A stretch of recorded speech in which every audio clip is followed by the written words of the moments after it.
but they now trail the Chicago White Sox by a half game as the Indians' record falling to 27-22, a half game behind red-hot Chicago as the White Sox have ripped off 7 straight wins to take over the Central Division lead. Detroit in third place, 4.5 games back. Kansas City in fourth.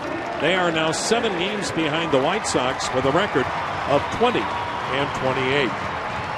The Indians take the field wearing their home jerseys today with the dark blue and red trim. Royals today are going to finish off their road trip with their blue jerseys, gray pants, and white trim. It's been a long, long road trip for this Kansas City Royals baseball team. It's a Royals baseball club that started this road trip in New York, where they played 3 games against the Yankees, dropped 2 out of 3. Then they went to Baltimore and actually took 2 out of 3 from the Birds, and now they're in the rubber match here with the Cleveland Indians today before they head home to Missouri. Genmar Gomez is on the hill today for the Indians, the right-hander, now 24 years old. Gomez 6'3" and 200 pounds. And Genmar Gomez trying to bounce back after his last start.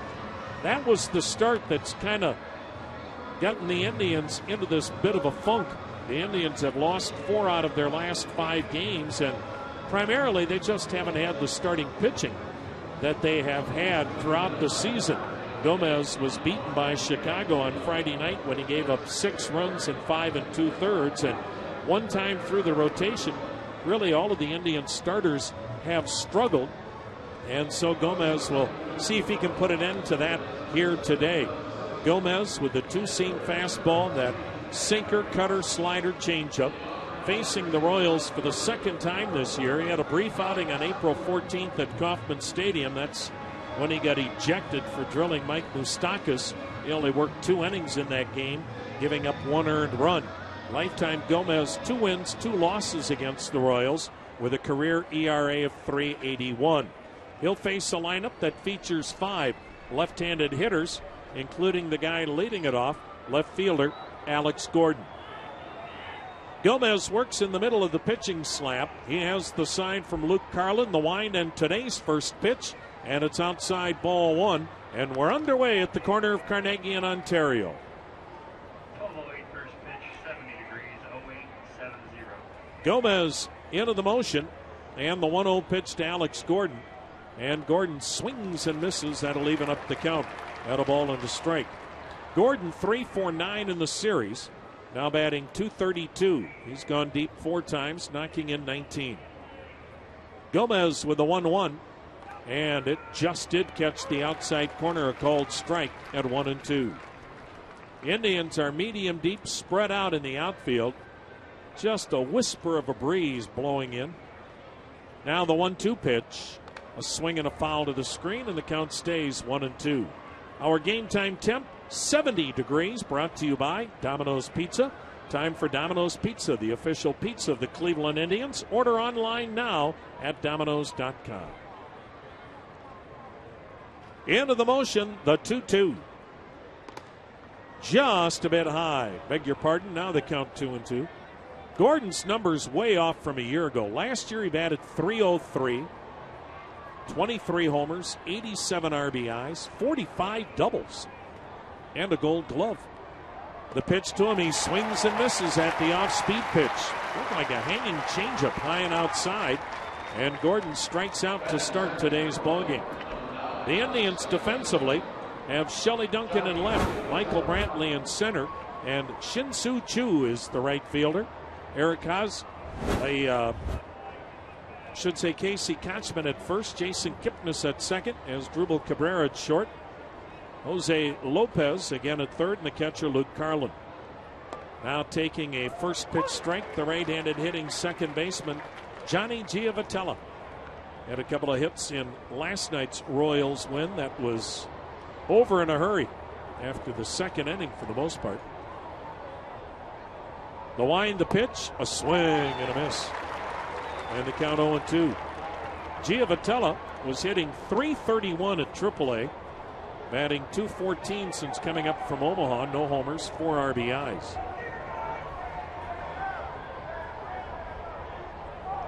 Gomez kicks into the motion and the 0-2. A swing and a foul off to the right. And the count stays 0-2. Genmar Gomez on the year, 3 wins, 3 losses.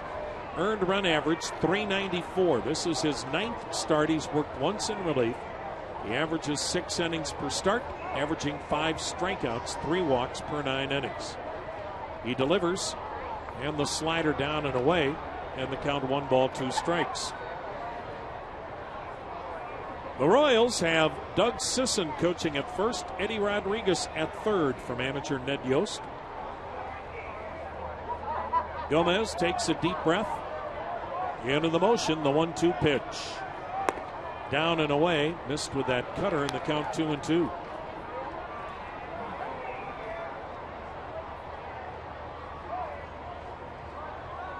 Folks still filing in. A lot of high school kids, grade school kids wrapping up the school year this week. The pitch, a swing and a miss. Giovatello. He's down swinging, and Genmar Gomez has struck out the first 2 Royals. No score in the first inning. That'll bring up the number 3 hitter, the designated hitter, Billy Butler. Boy, Gomez with another good changeup. He has struck out Gordon and Giovatello on the changeup. Butler's hitting .296 with 11 homers, 34 RBIs. He leads the Royals in home runs and runs batted in. 5th in the American League in RBIs. The pitch to him, and that fastball evidently sunk low, ball 1. Good sign, though, for Genmar Gomez trying to pound the strike zone early in the count with his hard stuff. He got away from that a little bit against the White Sox last time out. Now the 1-0 pitch. Butler looks, it's in there, a fastball strike to even the count. Tried to do it early, but Adam Dunn hit a home run in the first, and H.A. Persinski followed in the second, and Scott Radinsky, his pitching coach, is saying he started to nibble a little bit with his breaking stick. Now the wind, now the 1-1 pitch. Butler hits a 2-hopper to third. Backing up is Lopez. Does the backhand, throws across the diamond, and Gomez has a 1-2-3 first inning. The Royals go in a hurry. The Indians are coming to bat.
No score in this ball game, and Bruce Chen on the hill today for the Kansas City Royals. The veteran left-hander, 6'2", 216 pounds, the native of Panama City, now 35 years old. Bruce Chen, fastball, cutter, curve, slider, and changeup. He's a master at changing speeds and usually has pinpoint control, and he has been a handful for the Indians. Lefty-lefty matchup. Chu steps in, the wind and Chen's first pitch, and it's a beauty of a curveball for strike one. The Indians couldn't figure out Will Smith, the rookie left-hander, last night. Now the 0-1 pitch. Chu chops one towards second. Easy play for Giavotella. Throws over for out number one. And lefties are giving the Indians fits. The Indians with a record now 4-10 when facing a left-handed starter. And on the year, the Indians' team batting average 58 points lower against left-handed pitching than when they face a right-hander. Now the Indians still have 5 left-handed hitters in the lineup today. Here's Jason Kipnis, the left-handed hitting second baseman. The wind in the pitch to Kipnis, and it's downstairs, ball one. Chen has a record of 3-5 with an earned run average of 481. It's not been as good this year as a year ago. The 1-0 pitch, and it's high, 2-0. 10 previous starts, no complete games. Chen goes 6 innings per start. He averages 6 strikeouts and 2 walks per 9 innings. He deals, and it's upstairs, ball 3, 3-0. Last year, Chen was 12-8 and had an ERA of 3.77. So his earned run average is a run higher than a year ago. He delivers, and it's ball 4. He missed on 4 straight to Jason Kipnis. Alex Gordon's in left field today. Gerard Dyson at center. Jeff Francoeur in right. Eric Hosmer at first. Johnny Giavotella at second. Alcides Escobar at short. Mike Moustakas at third. And Brian Pena behind the plate. As Drupal Cabrera, the hitter, he's back at short now. He DH'd last night, so the hamstring has healed. Switch hitter batting right-handed. 299 batting mark, 5 homers, 20 RBIs. He takes inside, and that's 5 in a row missed by Chen. And out to visit with him is catcher Brian Pena. Bruce Chen is a guy that re-signed with Kansas City, as the Royals gave him a 2-year contract extension last November. He had a number of teams that were interested in him, especially after the season that he had a year ago. The 1-0. Cabrera pops one up foul, first base side. Hosmer has a play towards the seats. With his back to home plate, makes an over-the-shoulder basket catch for out number 2. Hosmer, the outstanding first baseman, went a long way down the right field line in foul ground, and like a wide receiver, running a post pattern, made the over-the-shoulder basket catch to retire as Drupal Cabrera for out number 2, and that'll bring up Jose Lopez at third base today, hitting .260, couple of homers, 15 RBIs. Kipnis at first, 2 down, no score, first inning. Chen's ready. The throw goes to first, and Kipnis no more than 1 stride off the bag.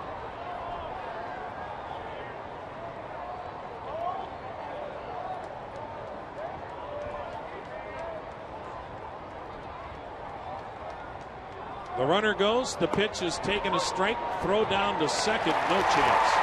Boy, Brian Pena looks like he's swinging the ball sidearm when he throws to second. That was an awful throw, but I don't know that it would have mattered. Kipnis had a pretty good jump, and he now leads the Indians with 10 steals, and he's only been caught 1 time.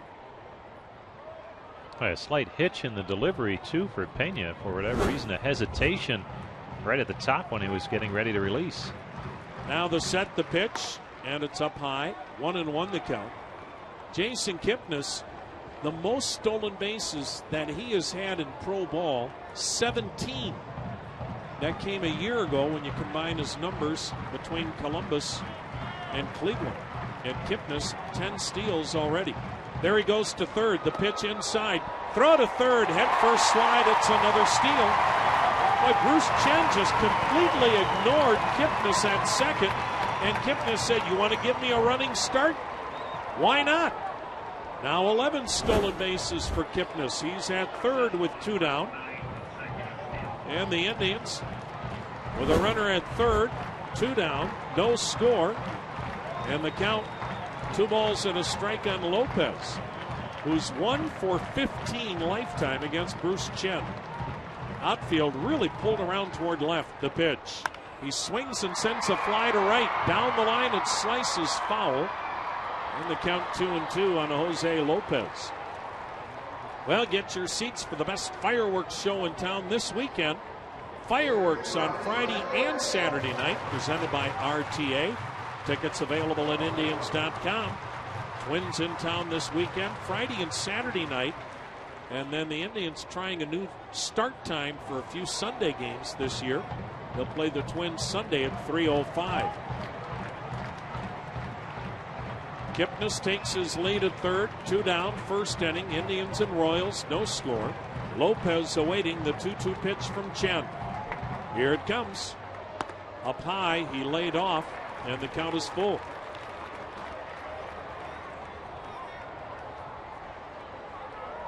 Bruce Chen with his 10th Major League team, and he's really found a home in Missouri.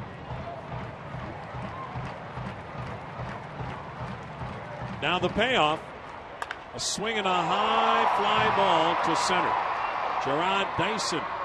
He's camped under it, and the Indians are retired in the first, stranding a runner at third. No score. We've played 1 inning.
Second inning, no score between the Tribe and Indians, or I should say between the Tribe and the Royals.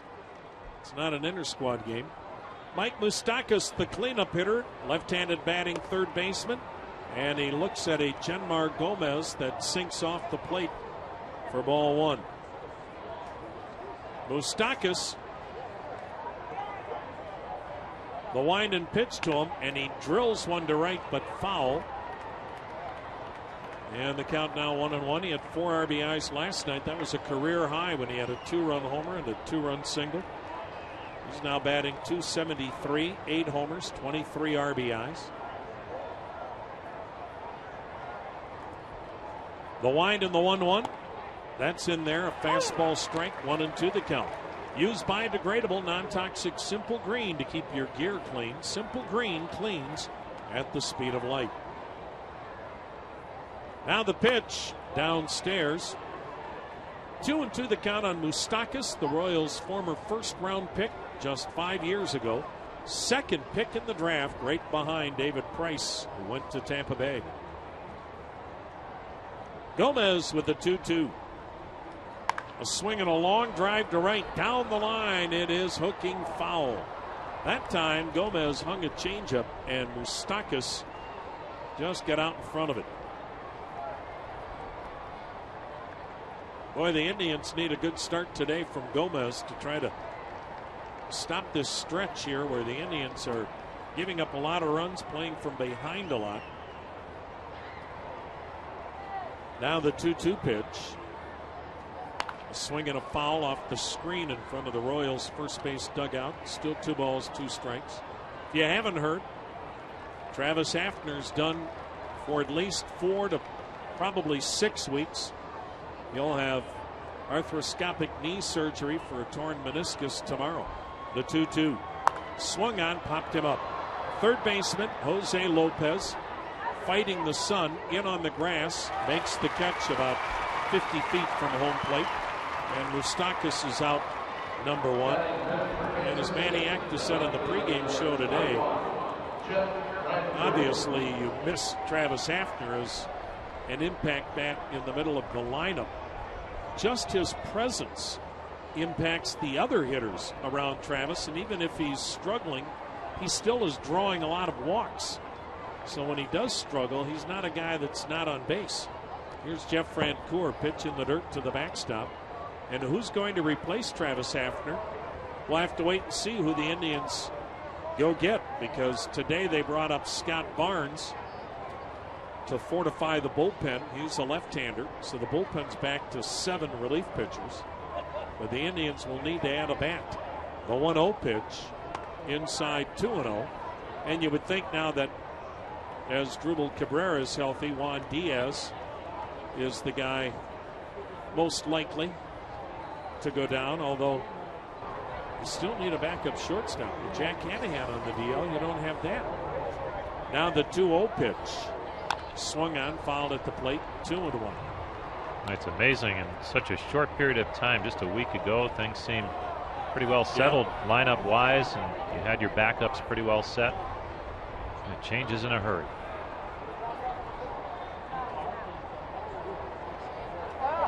No score, second inning. Now the 2-1. Inside almost hit him. It did.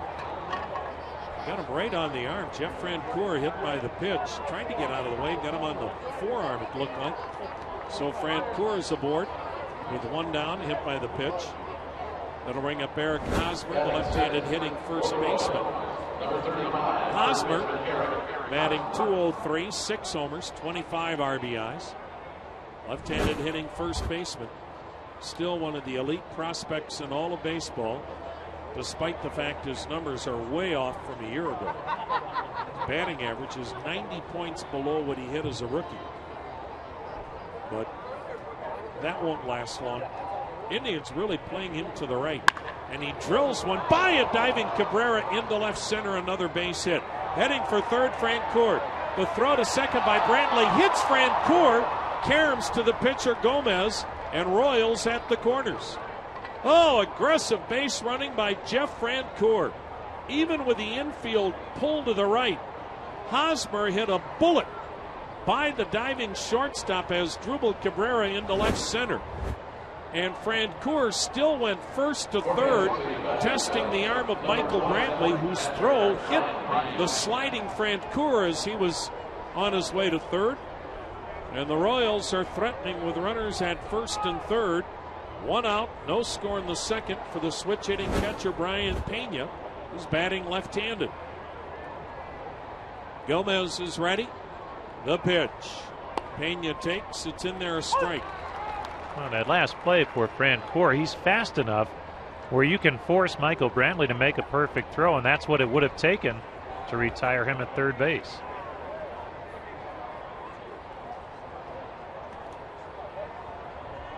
Gomez looking in. Now he's ready. The pitch. Went off speed, missed outside. And the count 1-1. Now this is an aggressive young ball club. They're aggressive in how they swing the bats. They're aggressive in how they run the bases. Gomez sets. And the 1-1. Swung on, broken bat chopper to third. Lopez, he's coming home with it. Carlin didn't realize it. Now they got Francoeur in a rundown, and he tags him out. Luke Carlin was not at home plate. Lopez felt like with the ball coming off a broken bat, it might be hard to turn two to end the inning. So he elected to come home with the throw, and Carlin was in the left-handed hitter's batter's box, kind of looking like he was going to go toward first. And fortunately, he stopped Lopez threw to the plate. Carlin ran Francoeur back to third and tagged him out. That'll go 5-2 on the out of Francoeur for the second out in the inning. Hosmer to second. Pena to first on a fielder's choice. And that had trouble written all over it for a moment. Boy, it sure did. And Lopez with Pena running the double play, certainly a great possibility. We'll see how it pans out here with Dyson stepping in. Gerard Dyson hitting .255 with 4 RBIs. The pitch, he takes a called strike. Kenny Lofton, one of the all-time greats in Indians history, is in town for the Indians golf outing, and he visited with Gerard Dyson yesterday. Said, young man, your game reminds me a little bit of mine. Now start attacking that left side of the infield. Slash that ball by the third baseman. The 0-1. He bunts it toward the mound, takes a high carom. Bare hand grab by Gomez. Throw to first, not in time. Everybody is safe on the bunt single by Dyson. He bunted that ball high off home plate to the left of the mound, and Gomez going toward the foul line at third made a bare hand catch and throw. A bang-bang play at first, and Dyson with that Kenny Lofton type speed beat the throw, and the Royals have loaded them up with 2 down for the number 9 hitter, Alcides Escobar. Dyson may be one of the few in baseball who could have beaten that throw, because Gomez played it perfectly, about as well as you can on a high bunt off of home plate, but Dyson just too quick. Now the number 9 hitter, Alcides Escobar, right-handed hitting shortstop. Bases loaded for the Royals, 2 down in the second, no score. The set and the pitch. In there a strike, and that bunt reminded you of a Kenny Lofton. For the Indians, they probably needed Kenny to give Dyson a lot of advice after today's ball game, not before yesterday's. Now the set, now the 0-1 pitch. Slider outside, 1-1 the count. But good to have Kenny and the guys back in town. And Kenny Lofton, I don't think ever got enough credit for how intelligent a player Kenny Lofton was and how intelligent a player he still is. I think in a lot of ways Kenny Lofton could still play the game. Here's the 1-1. A swing and a shot toward third, just foul. And the count of 1-2 strikes on Escobar. I was in the Kansas City dugout yesterday when he was on the field during batting practice, and a couple of the Royals coaches said, is he still playing? He looks like he is not that far removed, which he's not from his playing career, but he still looks in great shape and obviously enjoys the game, speaks the game, and looks like he could still play. Gomez straightens. Here's the 1-2 pitch to Escobar. A swing and a miss. Got him. That was that cut fastball that Gomez has added to his repertoire, and it gets a huge strikeout of Escobar to lead the Royals, and the bases loaded. No score. It's the middle of inning number 2.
Left-hander Bruce Chen in the bottom of the second inning will face Duncan, Brantley, and Damon.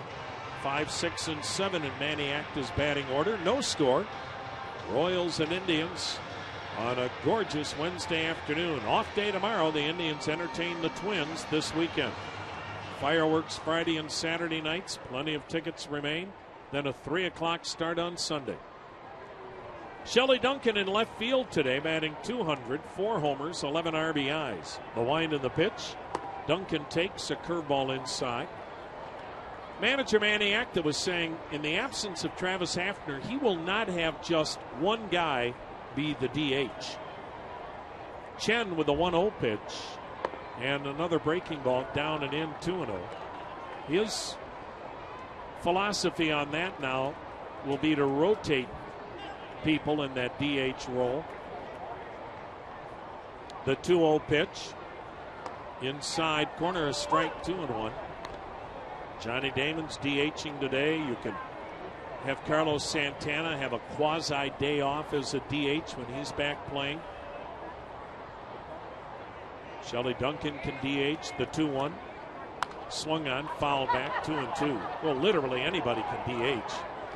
But Manny's point is it's a way to give guys a breather. It's a way to keep guys sharp. That's where that position seems to be heading. Very few, the Travis Hafner's, David Ortiz types, a dying breed as far as the DH. Bruce Chen with the 2-2. Duncan rips one by a diving Moustakas at third and into left field for a base hit. So Shelley Duncan smokes one by Moustakas. The Indians have their first hit.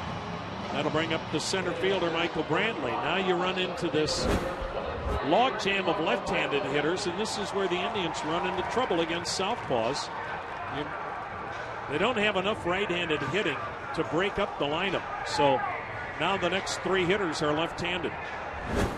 Michael Brantley hitting .273, no homers, 21 runs batted in. The Royals play him as if he were a right-handed pull hitter. The pitch, and it's in there. The outfield for Brantley way around toward left. Alex Gordon, the left fielder, he can't be more than 45 to 50 feet off the line, and Brantley's a left-handed hitter. Chen comes set, the pitch, and it, I guess, missed outside, close, 1 ball, 1 strike. The Indians are 5-3 against the Kansas City Royals. The Royals make only 1 more trip to Cleveland. That's the last weekend in September. Brantley swings, bangs a base hit right back up the middle into center field. Hitting second, it's Duncan. He's going to third. Dyson's throw, head first slide. The tag, not in time. Duncan is safe, and Brantley goes to second. Wow, what aggressive base running by Shelley Duncan, who, when he made the turn at second, he looked like he would be a dead pigeon. But Dyson's throw was to the home plate side of third, and Shelley Duncan with a head-first slide eluded the tag of Moustakas, and Brantley alertly went to second as Duncan goes first to third on a single up the middle. Now the batter, Johnny Damon. He swings, fouls it over the screen, a strike. That's one of those plays, if you're the manager or the coaching staff, when Shelley Duncan makes the turn at second, you're no. And then when he makes it safely to third, great play. Now the pitch. Breaking ball outside, 1-1 the count. Johnny Damon batting a .152 with a home run and 5 RBIs. Man, that was close at third. If Dyson makes a good throw, Duncan's out. Now the set, the 1-1. Swung on, fouled back, 1-2. But sometimes you need a player like a Shelley Duncan to try to make something happen and maybe spark this ball club. And we talked about it in the top of the inning with Jeff Francoeur. You force the center fielder to make a perfect throw, and the throw is a little bit offline, not perfect, and he's safe, and he is a spark. Now the pitch, and it's swung on and popped up. Right side of the infield. Hosmer looks at Giavotella and says, "Little man, get out of the way."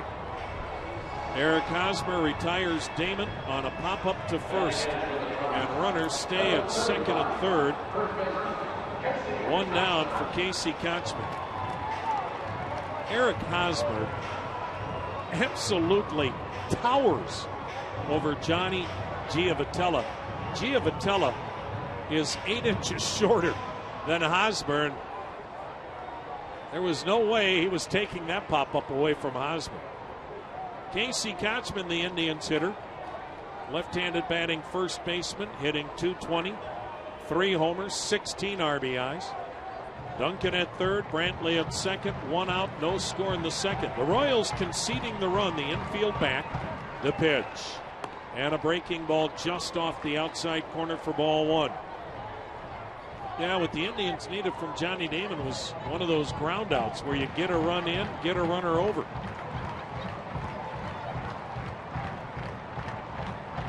Now the set in the pitch. A swing and a shot foul on the right side, and the count 1-1.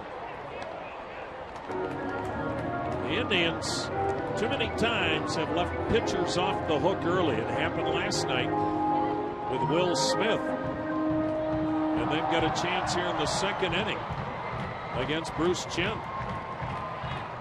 The left-hander sets and delivers. Kochman takes just off the outside corner. That was the cut fastball there. 2-1 the count.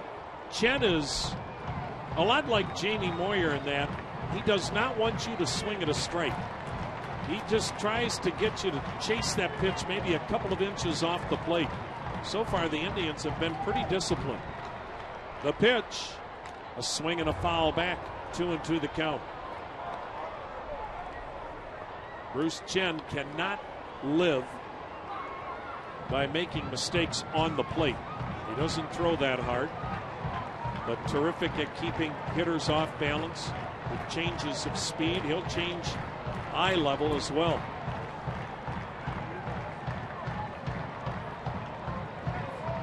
And Chen's really had the Indians' number. If you go back to 2010, 2 years ago, over the last 2 years, he's 5-1 against the Tribe. The 2-2 pitch.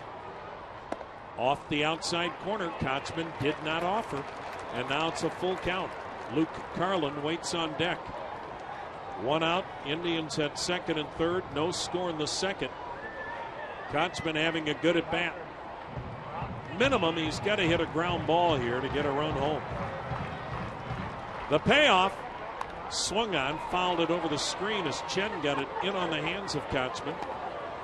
And the count stays 3 balls, 2 strikes.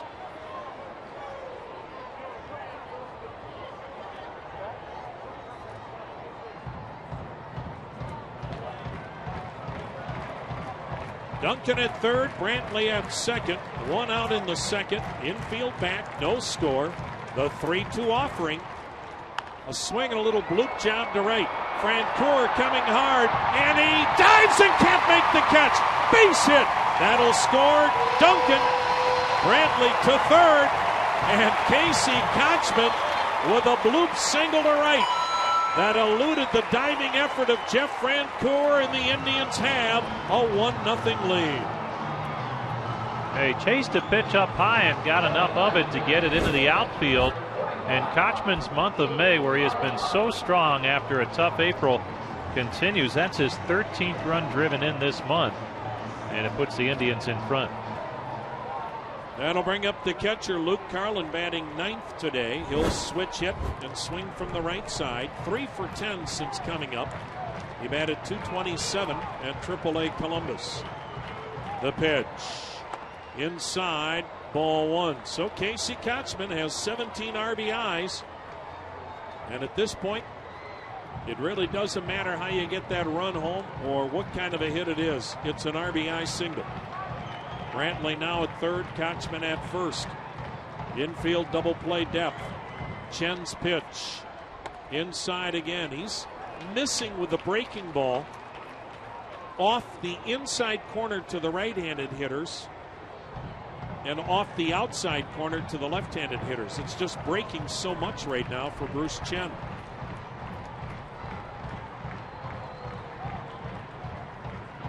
The left-hander's ready. Here it comes. A swing and a ground ball up the middle. Escobar has it kicked off his glove. Swoops it to second with his glove and gets the force on Kochman. Scoring is Brantley. Fielder's choice RBI for Carlin. The Indians have a 2-0 lead. And how about those hands of Alcides Escobar? The Royals shortstop ranging far to his left on a sharply hit ground ball. Reached down. It kind of scooted out of his glove, and he somehow maintained his balance and then swooped it with his glove to second to get the force on Kochman. What a play by Escobar. Top of the order, Chu the batter, runner goes, pitch a strike, throw to second, head first slide. Carlin is safe with a steal. Shortstop Alcides Escobar with the tag, but not in time. And the Indians have 3 steals in the first 2 innings. They're not only stealing off Bruce Chen, they're stealing off Brian Pena, who takes forever to get rid of the throw. And the Indians now leading it 2-0. Have a runner at second with 2 down in the second. Boy, Carlin had such a great jump. He actually had time to look in there a couple of times to see what was going on before he went into his slide at second base.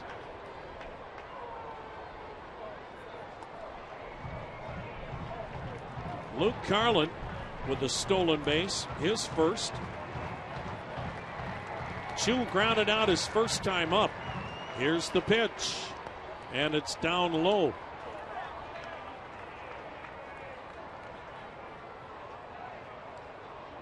So the count, a ball and a strike. For Luke Carlin, the stolen base is the first in his major league career. The pitch, Chu swings and bangs it into center field, base hit. Carlin hits third, he'll come home and score. And Shin-Soo Choo with an RBI single back up the middle into center field makes it a 3-run inning. Tribe on top, 3-0. 17 RBIs for Choo, and the stolen base by, of all people, Luke Carlin, results in another run for the Tribe. An aggressive base running throughout the inning. It started with Shelley Duncan going from first to third on the Brantley hit. Really seemed to spark the Tribe, set a tone for aggressive base running this inning. Then Carlin swipes a bag, and all of a sudden Chen's in trouble here in the second. And a visit by pitching coach Dave Island, who heads back to the Royals first base dugout. So Chu, who'd been in a 1-for-14 slide, gets a key 2-out RBI single. And the Indians have scored 3, and they lead it 3-0 in the second. 2 down. Jason Kipnis, who walked, is the hitter. Let's see if Chu is trying to steal. Everybody else is. The throw to first has Chu back standing. Jason Kipnis stole a pair of bases in the first. Luke Carlin with a steal here in the second. Chen's ready. The throw goes to first again. He doesn't have a great move. And Brian Pena, the Royals catcher, well below average, throwing out only 21% of the would-be base stealers this year. Another throw to first, and that's not a hard move to read if you're Chu or any of the Indians' base runners. 3-0 Indians, second inning. 2 down, Chu at first. The pitch. Kipnis jammed on it, pops it up. Near home plate, Pena, the catcher, in foul ground, retires Kipnis. But the Indians plate 3. And the Indians, after 2, lead the Royals 3-0.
The Indians have a 3-0 lead on the Royals. We go to the third, top of the order for Kansas City.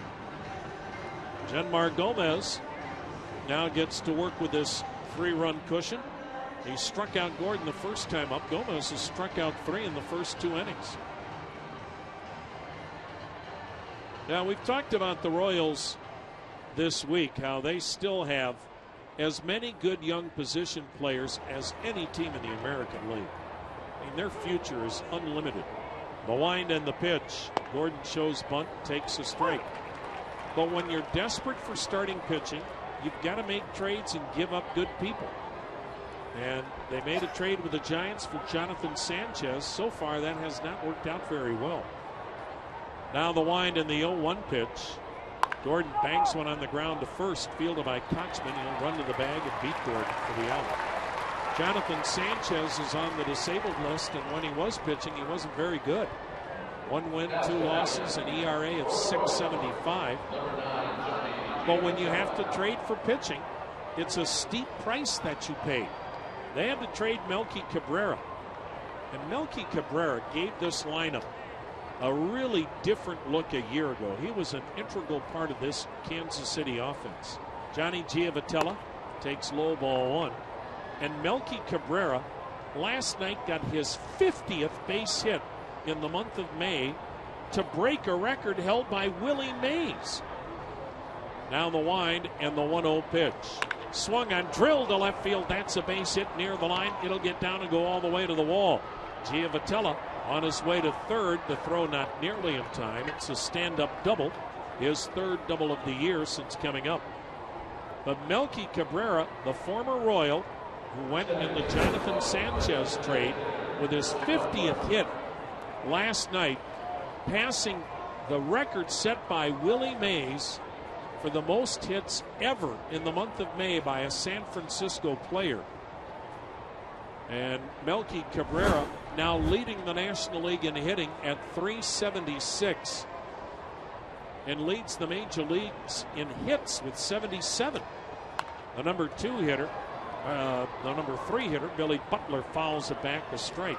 But the Royals had to have pitching. And it's the old, you have to rob Peter to pay Paul. They had to take away a piece of their offense to try to get what they felt would be a key part of their rotation. Now that trade could still work out. The set and the step off. And the thing about trades, you don't judge them 2 months into a season. So time will tell. But again, it's the gamble you have to take when you need starting pitching. And you have to pay a very steep price to get that kind of pitching. Gomez, the 0-1. A swing and a broken bat. Roller to the mound. Gomez has it. He lobs to first after looking towards third. Butler is retired for the 2nd out, and a good play by Gomez. A broken bat shot back up the middle. Gomez, falling down, made the play, got to his feet, had a potential play at third, but felt it was too risky to try to get Giavotella. Made sure of getting the 2nd out. And now Mike Moustakas hits with 2 down. Giavotella now at third. And the Indians up 3-0 in the 3rd. Mike Moustakas popped up to third his first time up. The set by Gomez, the pitch. Down at the knees, a strike.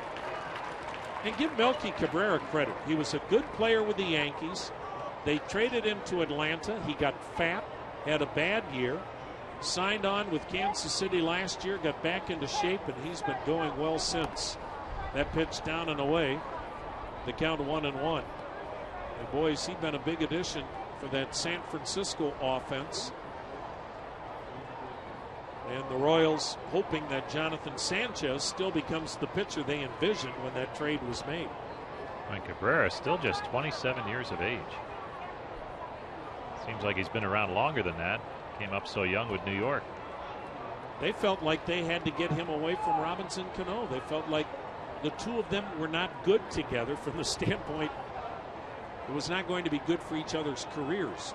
The 1-1 pitch. Down low, 2-1. And again, they were young kids. Sometimes kids make mistakes. You separate them, and They've both gone on now to be very good players. So maybe it was true. Maybe they did need to be separated based on what they've done since. But boy, you'd like to think that even if they'd stayed together, they could have done it. The 2-1. That's low. 3-1.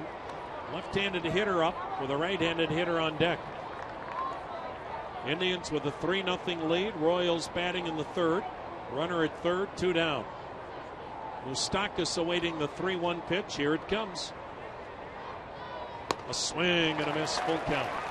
Also, if you did not hear, the Phillies have lost Doc Holliday for 6 to 8 weeks. Roy Halladay with that latimus injury, and he's going to be out probably 2 months. Boy, the Phillies have been devastated by injuries.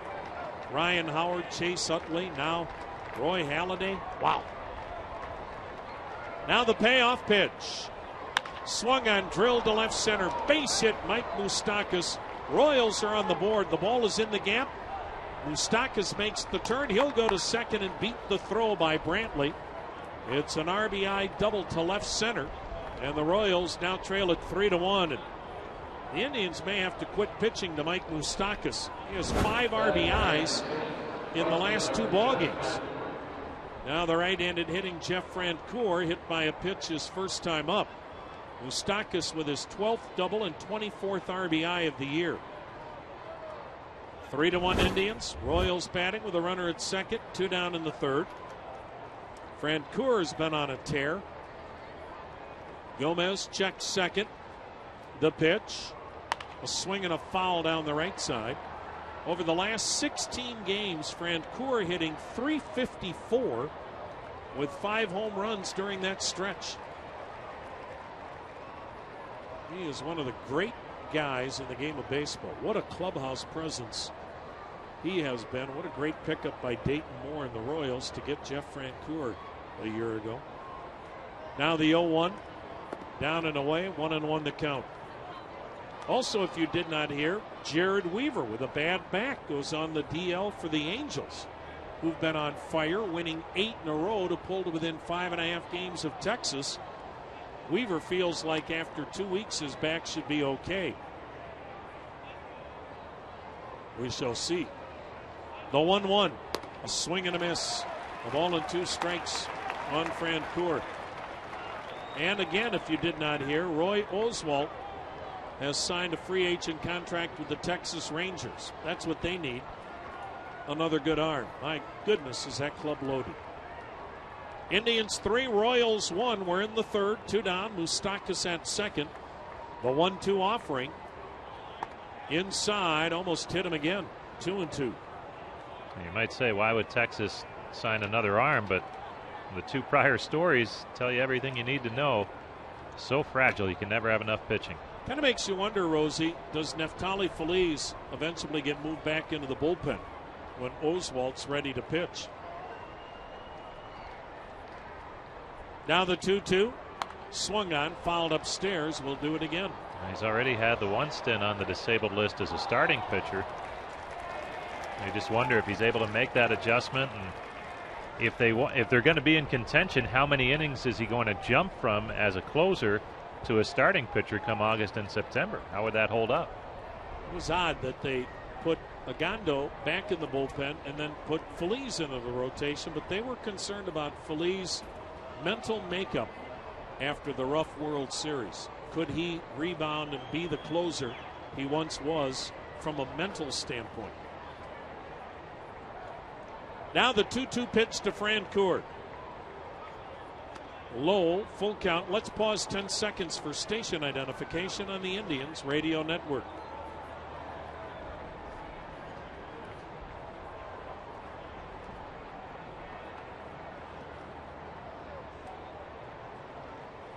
Tom Hamilton and Jim Rosenhaus with you on a beauty of a day in Cleveland. 3-1 Indians leading the Royals. Kansas City batting in the third, a runner at second, 2 down. The payoff pitch to Francoeur. He swings and pops it into the seats behind home plate, and we'll do it again at 3-2. Second time through the order. Royals getting some better swings on Jenmar Gomez. Get your seats for a great weekend this Friday and Saturday. It's the return of Rally Alley, presented by RTA. Fireworks both nights. Tickets at Indians.com. Gomez, he comes set. And he fires. A swing and a shot to left. That's a base hit. Hitting third, Moustakas. He's on his way home. Duncan will throw to second. Francoeur with a 2-out RBI single. And the Royals are right back in this game, trailing at 3-2. Francoeur with his 15th RBI. And that'll bring pitching coach Scott Radinsky out of the Indians' third base dugout. As right now, Gomez not able to put Royals hitters away once he gets them to 2 strikes. Terrific at bat for Jeff Francoeur. And it's a 3-2 Tribe lead. And the Royals still batting in the third inning with 2 down and a runner at first. And the always dangerous Eric Hosmer at the plate. Now, Genmark Gomez lives with that good sinking fastball and the slider. The key is keeping the ball down for him. And he's had to work up a little bit here for whatever reason in the third inning, and it's hurt him. That was a key for him against Chicago last time out. He was getting pitches up, nibbling, and then had to come out over the plate to a very good hitting lineup. And the Royals, once they get it going, they are going to be a team to contend with in terms of scoring runs, and I think we're seeing a little bit of that potential here today. Eric Hosmer singled to left center his first time up. He's had a good road trip, batting over .360 on this 9-game road trip. The pitch he takes, it's at the knees, a called strike. He started him off with a changeup, and that may be part of the message from Scott Radinsky. Let's not forget about your secondary stuff, especially to an aggressive team like the Royals. The 0-1 pitch, and before it's made a throw to first, Francoeur back. Kansas City can be susceptible to changes of speed because they are so aggressive and they have so many young hitters. But you better not hang it. Now the 0-1, a swing and a pop-up on the right side. Kochman into foul ground. The Indians' first baseman fighting the sun, holding his glove up in the air, makes the catch. Hosmer fires the bat and the helmet away, and the inning is over. Royals are back in business. They scored 2. Tribe leading it 3-2 in the middle of inning number 3.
Three to 2 is our score. Kansas City on top. A bit of a breeze starting to move the American flag out in right center, blowing in as the Indians and the Royals go to the bottom of the third. 3-2 Tribe. It'll be the heart of the order. Cabrera, Lopez, and Duncan against left-hander Bruce Chen. Winds it up. Cabrera wanted to bunt, and the pitch down and in. He pulled the bat back for ball 1. Cabrera fouled out to first, his only time up. Chen delivering. Cabrera bunts third baseline. It goes foul. 1-1 the count. This is the Bedford Nissan Grand Slam payoff inning. Daniel Perez of University Heights, our contestant. If the Indians get a Grand Slam this inning, Daniel gets a 39-month lease on a Nissan Rogue. The pitch. In there, a strike, 1-2 the count. Stop by Bedford Nissan to enter, and remember, at Bedford Nissan, it's the dealer. Good luck to Daniel Perez of University Heights. Now the wind and the 1-2. Cabrera taps it foul, third base side, off the screen in front of the Indians' dugout.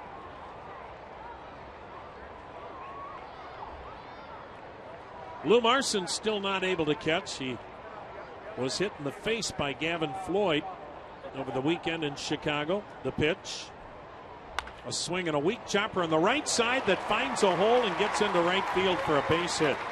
Well, you talk about a seeing eye single. Not hit well, but perfectly placed between first and second. Cabrera with a leadoff single. That'll bring up Jose Lopez, flying to center his first time up. Lou Marson's going to be getting the stitches out of the inside of his mouth soon. But the Indians' fear is that that wound would open up if he took a foul tip to the mask. They've taken him to the dentist. They're just trying to come up with some kind of a gizmo to soften any blow to the mouth. Tossed to first, back is Cabrera. So the Indians are without their two top catchers. Santana out with a concussion after taking a foul to the mask. Pretty good lead for Cabrera, showing bunt. Lopez takes inside, ball one. Then you add that to the fact Travis Hafner will have knee surgery tomorrow, out 4 to 6 weeks. But you'll get no sympathy from the Royals. They've been banged up all year long. They've got a number of guys on the DL as well. Now the 1-0. Lopez drills one to left, base hit near the line. Over to cut it off is Gordon, and that'll prevent Cabrera from going to third. So Jose Lopez rips a single down the left field line. Cabrera stops at second. And the Indians having terrific at-bats today against Bruce Chen. For the second inning in a row, get back-to-back singles to start the inning. And now Shelley Duncan, who started last inning with a single and scored, will step to the plate with 2 on. And nobody out. Indians on top 3-2. Brian Pena, Royals catcher, looks into the first base dugout, now flashes the signs to his infield defense to let everybody know what's going on. Although I can't imagine Shelley Duncan is thinking bunt. Outfield again, way around toward left. What a shift. The pitch. Duncan fouled it straight back. Oh, what a cut he had. At an 87-mile-an-hour fastball. Would he love that pitch back? Man. That had home run porch written all over it. Left fielder Alex Gordon can't be more than 40 feet off the line. And the center fielder Dyson is in the gap in left center. The pitch. Duncan hits it high in the air to left. Gordon near the line, near the seats, jumps up, and it's into the seats, foul. What little breeze we have blowing in may have pushed that out of play. Nothing into the count on Shelley Duncan. 3-2 Indians. We're in the third. This is a huge inning for Bruce Chen and the Royals. Royals just got back into the game by scoring 2 in the top half of the inning. The Indians trying to steal back the momentum. Chen nods in agreement. Checks second, steps off. Indians already with 6 hits. An encouraging sign facing a left-hander. Now the 0-2. Inside, he ran that cutter in there and missed. 1-2 the count.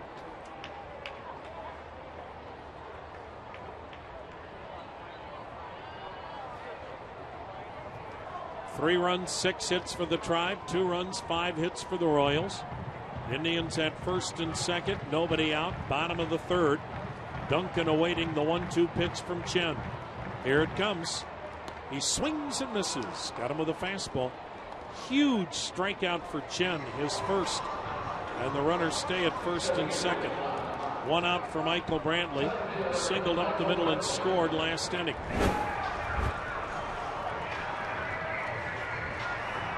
That was that cut fastball that he ran in the hands just enough to tie up Shelley Duncan. Chen doesn't give you much in a plate appearance, and Duncan had his pitch but wasn't able to do much with it. Fouled it off early in the count. You have to take advantage early if he leaves one out over the plate. Now the left-hander checks the runners. The pitch to Brantley, and it's a breaking ball that's wide for ball 1.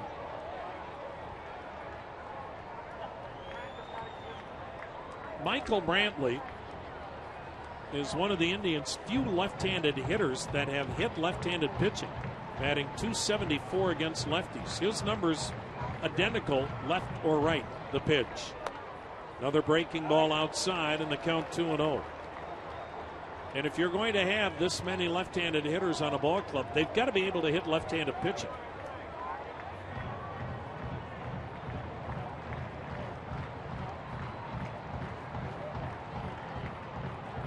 Chen's ready. Here it comes. And he dropped a curveball in there. 2-1 the count. Boy, Chen just not giving in. Even behind in the count, went with the curveball. 2 balls and a strike on Brantley. 2 on, 1 out, 3-2 Indians in the third.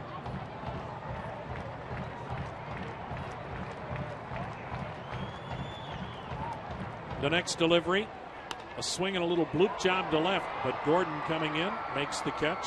2 down. Now another left-handed hitter, Johnny Damon.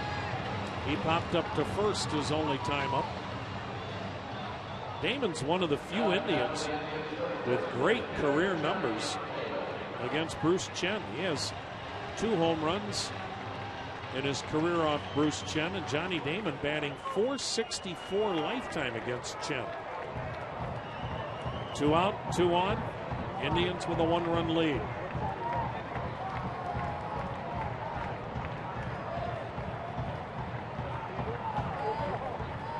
Damon, of course, started his career in Kansas City.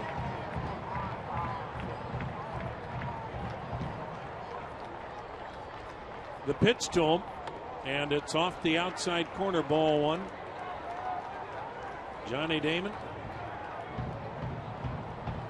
an original Kansas City Royal, then went to Oakland, to Boston, to New York, to Detroit, to Tampa Bay. The Indians, his 7th major league team. The pitch, outside again, ball 2, 2-0. Boy, when he came up, the Royals had some awfully good young talent there at one time.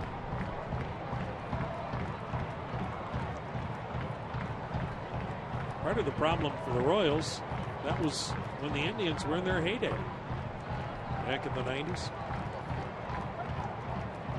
And they never had enough pitching. The 2-0. Downstairs, 3-0. Johnny was saying the other day it was a thrill for him to be drafted by Kansas City, because even though he grew up in the Orlando area down in Florida, that was his team. He just happened to pick a team because there were no teams in Florida at that time. So that was his team. Now the 3-0. I guess it's outside. Everybody stood at home plate going, really? That's a ball? And Damon draws a 4-pitch walk to load him up for Casey Konchman. Cabrera to third, Lopez to second, Damon to first. Brian Pena makes his 13th trip to the mound. I wonder if these Kansas City catchers have a bonus clause. Between Quintero and Pena, they spend as much time on the mound as they do behind the plate, or so it seems. Indians have loaded them up. Hey, Daniel Perez of University Heights. It's the Bedford Nissan Grand Slam payoff inning. And Casey Konchman is the Indians hitter with the bases loaded, 2 down, 3-2 Tribe. Konchman takes outside, ball 1. Casey Konchman, First time up, got a bloop single, but it drove in a run. Konchman this year, with the bases loaded, 0 for 2. Slightly open stance, lefty-lefty matchup. The set and pitch. A swing and a pop foul. This will get back and out of play. And they count a ball into strike. Chen has made 61 pitches, and we're only in the 3rd inning. Indians with a 3-2 lead on the Royals. The winner of this game wins the series.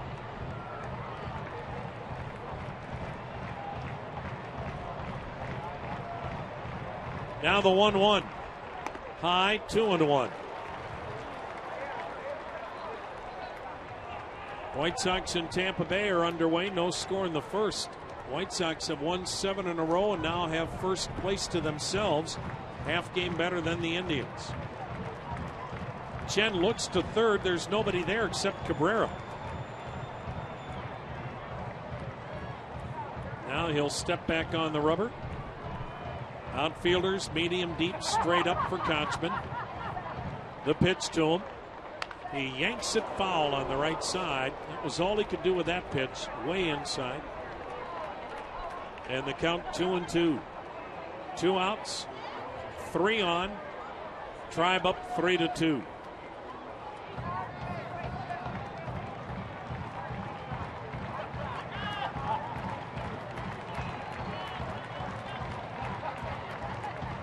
Chen is ready.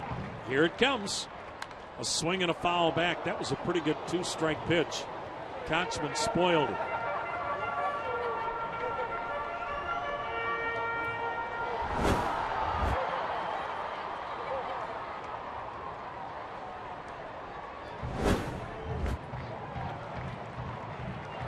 Cabrera, Lopez, and Damon ready to set sail. If Konchman can do something with 2 down, 3-2 Indians, bottom of the 3rd. The pitch. Just a bit outside. Wow, that was close. Looked like that cut fastball again. And a full count with the bases loaded. Man. So it's traveling time for Cabrera, Lopez, and Damon. The payoff pitch to Konchman. A swing and a miss. He took something off it and strikes him out, and the Indians leave him loaded. After 3, Cleveland 3 and Kansas City 2.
Indians with a 3-2 lead as we hit the 4th inning here at Progressive Field. Series finale between the Tribe and the Kansas City Royals. Indians with 3 runs on 6 hits, no errors. Kansas City 2 runs on 5 base hits, also no errors. Jim Rosenhaus along with Tom Hamilton on a beautiful Wednesday afternoon in downtown Cleveland. Brian Pena to lead things off, facing Genmar Gomez, who fires a strike on the outside corner. Pena reached on a fielder's choice his first time up back in the 2nd inning. In from the left side against the right-hander Gomez. Bottom 3rd of the order due in for Kansas City. The 0-1 swung on, ripped sharply to first on one hop. The grab by Kochman. He takes it to the bag in time. Pena retired on 2 pitches. Brings up Gerard Dyson. Dyson reached on a bunt base hit his first time up. Bunted right down on top of home plate, and the ball bounced high in the air, and by the time it came down to Genmar Gomez, the pitcher, Dyson was able to beat the throw on a close play at first base. Infield in at the corners just in case, and Dyson does not show bunt. He takes a fastball outside for ball 1. Gerard Dyson, a 50th round draft pick back in June of '06. Here's the 1-0 pitch. Swung on, fouled back up over the screen and out of play. If he was in the draft this year, he wouldn't get drafted. I visited with Brad Grant, the Indians director of amateur scouting, before the game, and the new rules set down by the CBA. Only 40 rounds in this year's draft. Here's the 1-1 pitch. Fastball up high, 2-1. Now that does not mean that Gerard Dyson would have been overlooked. He could have still been signed as a free agent. But he has gone from 50th round draft pick to major league outfielder. Here's the 2-1. Strike called on the outside corner, 2-2. He's gotten there with great speed. Last year at Omaha, stole 38 bases. Called up to Kansas City, stole 11 more in just 26 games. The 2-2. Breaking ball down low. 3-2 the count on Gerard Dyson. Just 5'9", only 160 pounds, but that's perfect for the type of game he plays, the speed game. Left-handed hitter. Here's Gomez with the payoff pitch. Swung on, chopped to first. Kochman fields, flips to the bag. Gomez is there just ahead of Dyson. 2 up, 2 down. Nice play by Casey Kochman and Genmar Gomez covering. Fans Indians Baseball is brought to you in part by Odie. Odie Rain-R shine solid cement. Sets fast, so it's great for wet applications like pools or spas. The plumbing pros know that's why they choose Odie.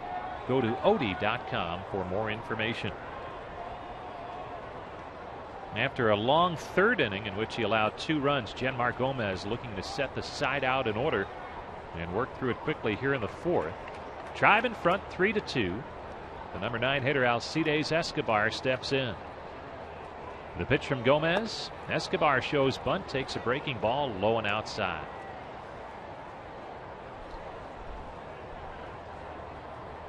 Gomez at 67 pitches here in the 4th inning. The slender right-hander into the windup. Here's his 1-0. Fastball just missed inside. 2-0 the count on Escobar.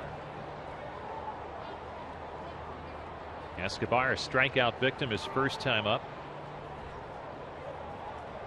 Here's the 2-0 from Gomez. Fastball misses downstairs. 3-0.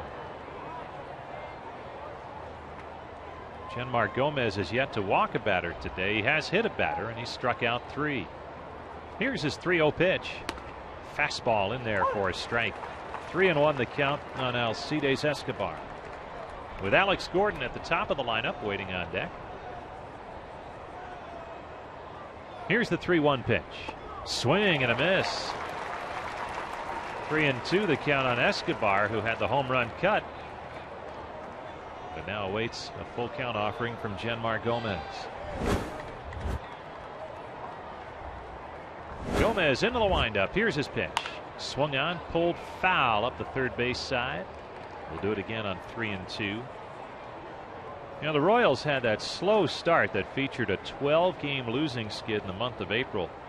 They've been much better in the month of May. In fact, they have a chance at a 15-win month.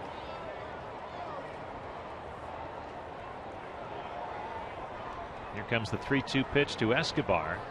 Swung on and foul tipped at home plate. He just got a piece. They have a chance at a winning road trip, this 9-game trip that took them first to New York, then Baltimore, then here.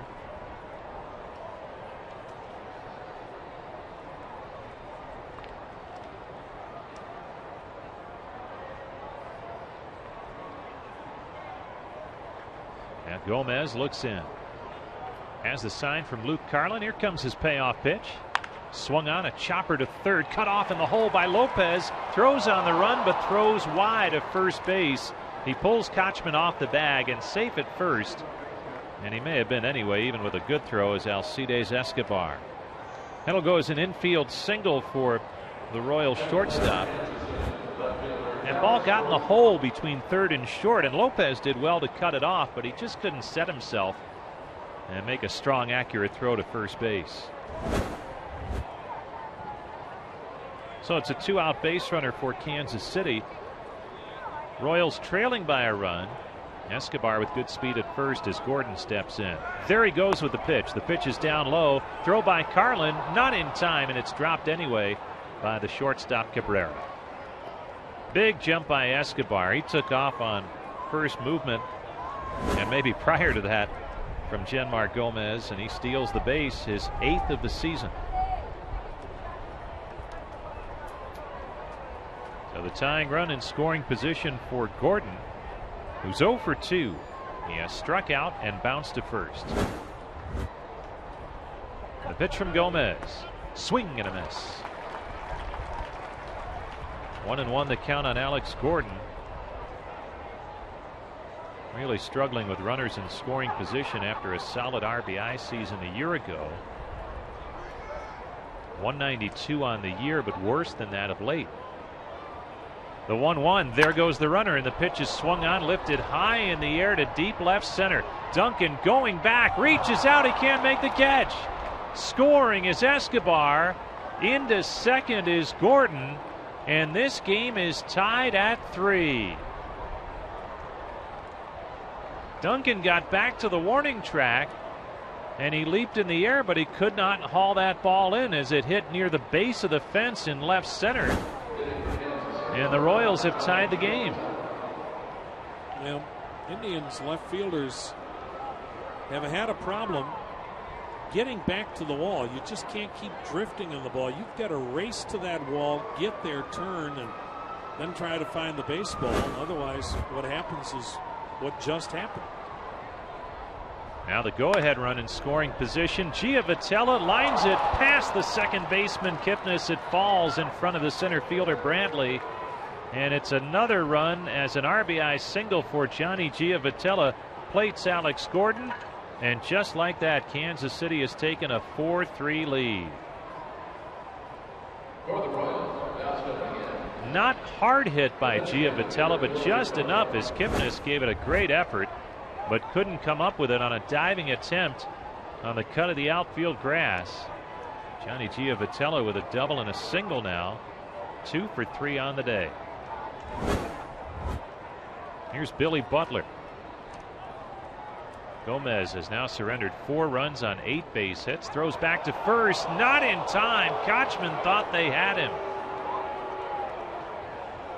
Quick move to first base by Gomez. Kochman applied the tag. Oh. Does he have a beef? I think so. Great camera work by the MLB crew today. Throw back to first. Giavotella back safely. Well, the Royals still working on it. A 2-out rally that started with an infield single from Alcides Escobar. Then the double to deep left off the bat of Alex Gordon. Here's the pitch. It's in there for strike 1. Well, and it's 2 innings in a row where Gomez gets to 2 outs and can't put the Royals away. They've taken a page out of the Indians' book today and scored all of their runs with 2-out hits. And Butler, an RBI threat as well for Kansas City. He's 0 for 2 today, but 34 driven in on the season. He looks at a fastball outside for ball 1.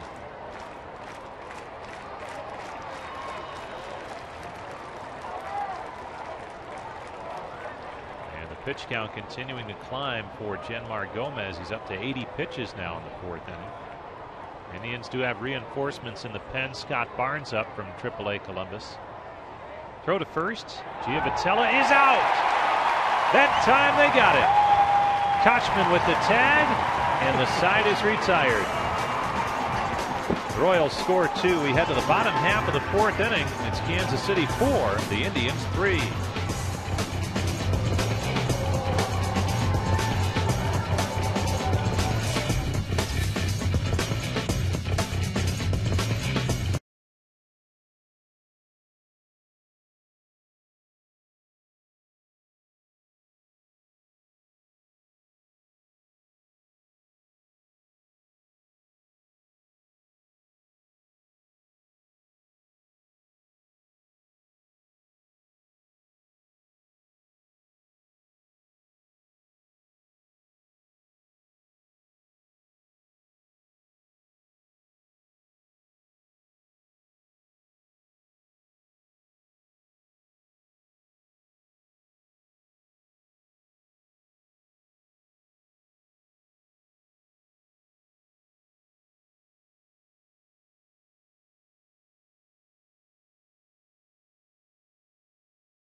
We head to the bottom of the 4th inning. Indians now trailing by a run at 4-3. First time that Bruce Chen will pitch with a lead today. The Royals lefty has allowed 3 runs on 6 hits. Luke Carlin to lead it off at the bottom of the Indians lineup. Reached on a fielder's choice back in the 2nd inning. Stole the first base of his major league career. Later scored. Here's the pitch to him. Down low for ball 1. Carlin, a switch hitter. In there from the right side against the lefty Chen.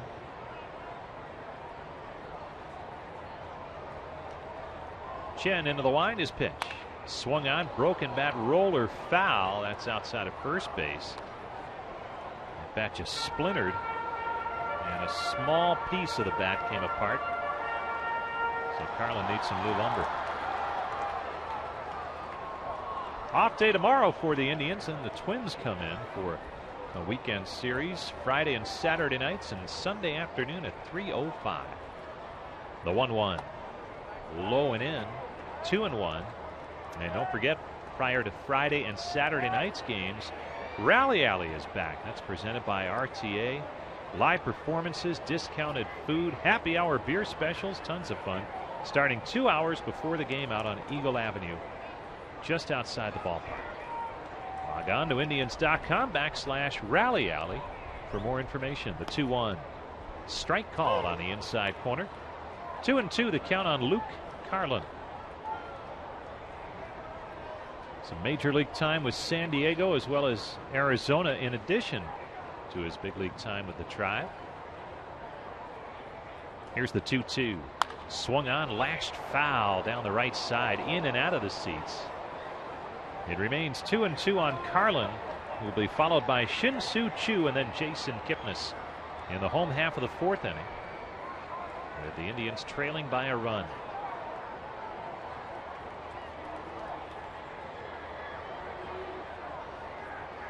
Chen into the windup. Here comes his 2-2 pitch.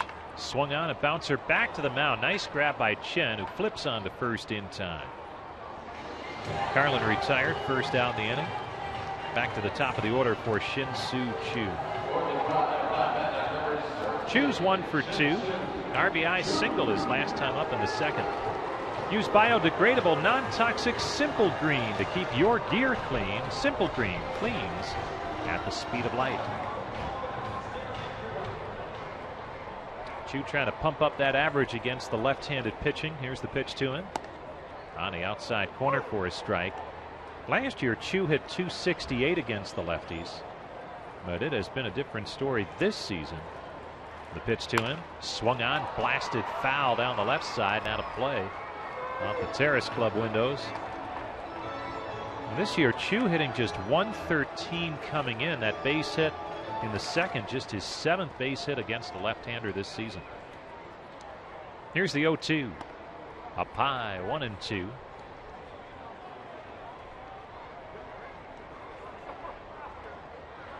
One out, base is empty. Bottom half of the 4th inning. 4-3 Kansas City. The 1-2. Breaking ball called, strike 3. A beauty from Chen, catches Chu looking. Well, he had him set up, and then he dropped down with that 76-mile-an-hour curveball that caught the outside corner. Not much Chu could do, and he's a strikeout victim. 3rd strikeout recorded by Chen. Now Jason Kipnis steps in. Kipnis has walked and popped to second in 2 trips. Here's the pitch. In there for strike 1. Chen allowed the 3 runs in the 2nd inning, trying to settle in now in the middle innings. Here's the 0-1. There's that slow breaking pitch, drops in there again. 0-2 the count on Kipnis. Boy, look out if he has that pitch working the rest of the game. Here's the 0-2. Fastball, foul back. Count remains 0-2.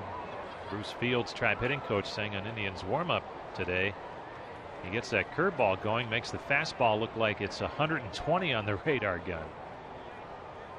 Here's the 0-2. Fastball outside, 1-2. And fastball at 87, but with all the off-speed stuff Chen throws, it looks a lot harder than that to the hitters. Here's the 1-2 pitch. Off speed, up high, 2-2. As Drupal Cabrera waits on deck, Indians trying to get something started with 2 away. The 2-2 pitch. Swung on, and there's a high fly ball to right center. Settling under it, Dyson, the center fielder. He makes the catch, and the side is retired. 3 up, 3 down go the Indians. 4 complete at Progressive Field with the score. Kansas City 4, the Tribe 3.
Now we head to the 5th inning with the Indians trailing by a score of 4-3.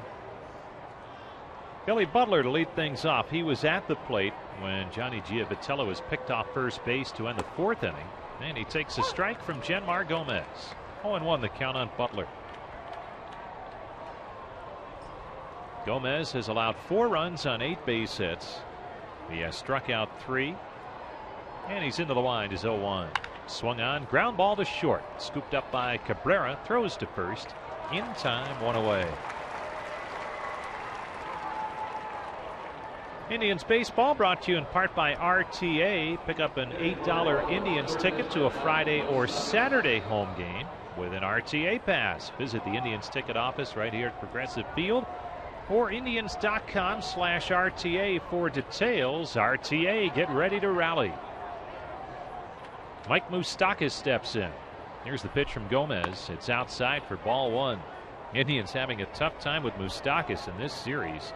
RBI double his last time up in the 3rd inning. That's 4 hits in this series. 4 runs driven in last night. A home run last night. The 1-0. Swing and a miss. 1-1 the count. Moustakas, a quick mover through the Royals farm system after being taken as a high school player with the 2nd pick in the 07 draft. Here's the 1-1. Swung on, broken bat roller to the second baseman Kipnis. He's up with it, throws on to first in time. 2 up, 2 down. Brings up Jeff Francoeur, right fielder.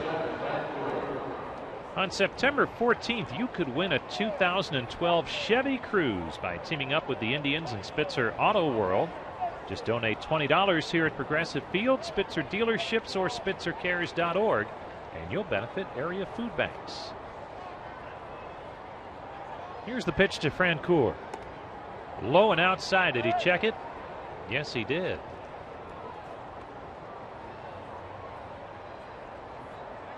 Now Gomez retired the first 2 hitters last inning, and then the Royals struck for the go-ahead runs after 2 were down. The 1-0. Swung on. It's driven down the right field line, headed toward the corner. It bounces up against the fence. Fair ball. Extra bases for Francoeur. The throw from Chu not in time. Jeff Francoeur is aboard with a 2-out double.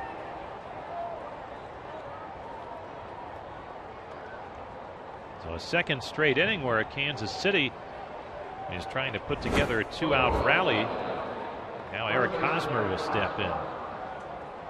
For Francoeur, that's double number 13 on the season. And now Hosmer steps in, 1 for 2. He singled his last time up. That was in the 2nd inning.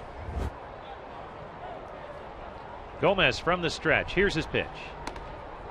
Outside for ball 1. Hosmer now with 3 hits in the series after his base hit earlier today.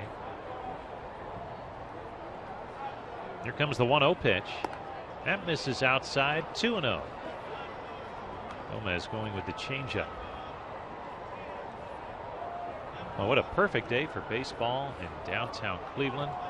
Just a light breeze, plenty of sunshine. Game time temperature was 70. Now they're going to put Hosmer on. First base open. They're not even going to bother to pitch to him as ball 3 sails outside. They'd rather face Brian Pena, the catcher, who waits on deck. Here comes the 3-0 pitch. Carlin calling for it outside, and there it goes for ball 4. So it's an intentional walk to Eric Hosmer, and that'll bring up Pena. Pena, a switch hitter, will be in from that left side, but not nearly the threat that Hosmer is. Pena 0 for 2. He's bounced into a fielder's choice and grounded to first. Indians trailing by a run as we play in the top half of the 5th inning. 2 on, 2 gone for Kansas City as Gomez tries to work out of it with no damage done.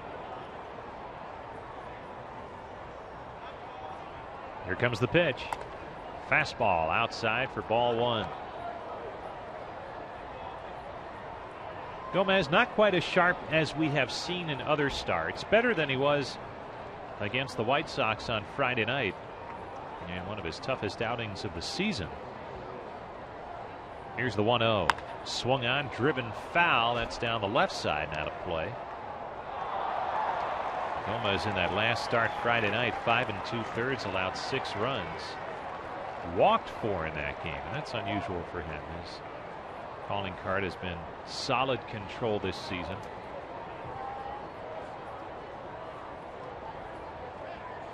Takes a long look in at Carlin for the sign. Now the 1-1 to Pena. Swung on, popped up foul, back behind home plate and out of play. Heading into that start on Friday night, Gomez had really become a solid innings eater for the Indians. 5 straight starts of 6 innings or better. But that ended with the 5 2/3 performance last time out. Now he's ready. Here comes his 1-2. Swung on, pulled foul, out of play, first base side. This is the first time that Genmar Gomez has made an opening day roster in his pro career. Saw significant time with the Indians both last season and in 2010. Made 10 starts for the Tribe a year ago, 5-3, an ERA of 4.47. 11 starts the year prior. Has a 1-2 count on Pena. Here's the pitch. Swung on, ripped through the right side, a base hit into right field. Francoeur's being waved around. Here comes the throw by Chu. It is way high, goes back to the screen. Francoeur scores. Holding at third is Hosmer, and moving up on the throw is Pena. The Royals take a 5-3 lead. Well, Chu has a great arm. He just misfired that time. Was wild high coming home. It may have been a close play had he thrown it on the money. But Francoeur scores on the RBI single by Pena. And here comes Scott Radinsky out to the mound, the Indians pitching coach. A 3rd straight inning that Gomez has allowed runs to score after 2 were down. In the last 2 innings, the rally hasn't even started until 2 were down. Back in the 3rd inning, a 1-out base runner got it started, but the RBI base hits came with 2 away. And last inning, the first 2 hitters were retired before an RBI double by Gordon and an RBI single by Giavotella. And now here in the 5th, it's a 2-out RBI single by Pena that brings in the run after the 2-out double by Francoeur got things started. Fans, if you'd like to be at Progressive Field next time the Indians take the field, just head to StubHub.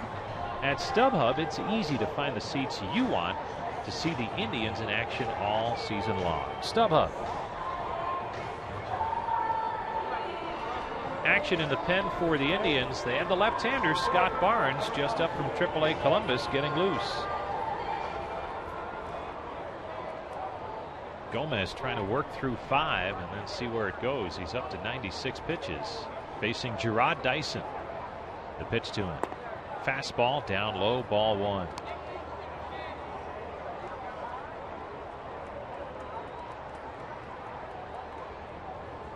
Hosmer, the base runner at 3rd. Pena at 2nd. The 1-0. Swung on, and there's a high fly ball deep left field. Going back, Duncan reaches out, and he makes the catch over the shoulder as he started to get turned around, but was able to reach out and haul it in to retire Dyson and the Royals. Kansas City adds a run. We're headed to the bottom of the 5th. 5-3 Royals.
things off. He'll face Bruce Chen, the lefty, who allowed the 3 runs in the second inning, but seems to be getting better as the game goes along. He retired the side in order in the 4th, and now Cabrera leads it off here in the 5th. Tribe shortstop, 1 for 2, singled in the 3rd inning. Switch hitter in from the right side. Chen with a little extra time before he gets it going in the 5th. Now he's ready, and here's his pitch. Cabrera swings, lines to third, caught by Moustakas. Nice play by Moustakas as Cabrera hit it hard, but right at the third baseman. Quick out here in the 5th. Pick up MLB.com's At Bat 12 for your iPhone, iPad, Android, and Windows Mobile. You'll be able to follow the Tribe everywhere this season. Here's Jose Lopez, the pitch to him. Up high for ball 1. Text At Bat to 31826 or visit Indians.com for details. Lopez 1 for 2. The 1-0 drops in there for a strike. Good off-speed pitch by Chen. Now the 1-1. Swung on, yanked foul into the seats down the third base side. Quickly 1-2 on Jose Lopez. Bruce Chen, originally signed by the Atlanta Braves as a non-drafted free agent back in July of 1993. Here's the 1-2 pitch. Swung on, fouled off. Count holds at 1-2. Reached the major leagues by 1998. He was a very good student in high school back home in Panama. Here's the 1-2 pitch. Swung on, bouncing ball, slowly hit to the second baseman, Giavotella, who throws on to first in time. Lopez is retired for the second out in the inning. Brings up Shelley Duncan. Royals in front, 5-3. But Chen graduated high school with honors down in Panama in 1995, and he was admitted to Georgia Tech. Did not play baseball there, but instead worked his way up through the Braves minor league system while taking classes. Here's the pitch. Duncan takes it down low for ball 1. And he was saying yesterday he majored in civil engineering. That's why he only went for 2 semesters. He said trying to major in civil engineering at Georgia Tech and play professional baseball, not a good mix. Here comes the 1-0. Outside, 2-0. Said he'd like to go back and finish his degree work in a different major at some point in time, but the major league career taking over right now, and why not? He has taken a while to get where he is, and now enjoying that. Here's the 2-0. Up high. No, it is a strike on the inside corner at the belt. 2-1. 2 outs, base is empty. The 2-1 to Duncan. It's inside. Did he check it? Yes, he did. 3-1. Tribe trying to get it rolling here in the 5th inning. Trailing by 2.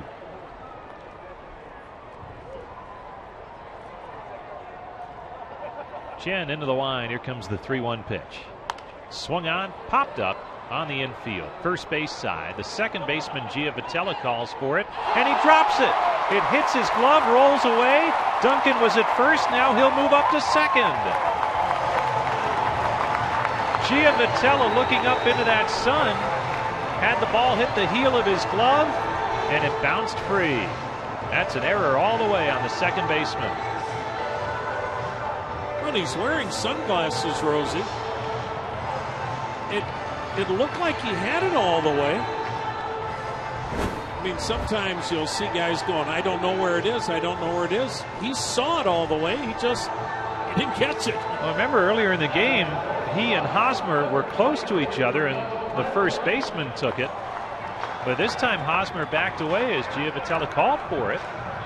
It'll be the last time Hosmer backs away. Yeah, and I think Hosmer, the way the sun's pointing, probably had the better angle on the sun if that was indeed a factor.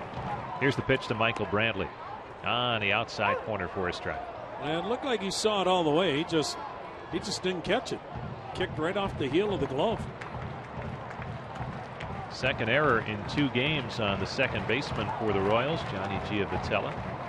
Now with 3 on the season in limited time.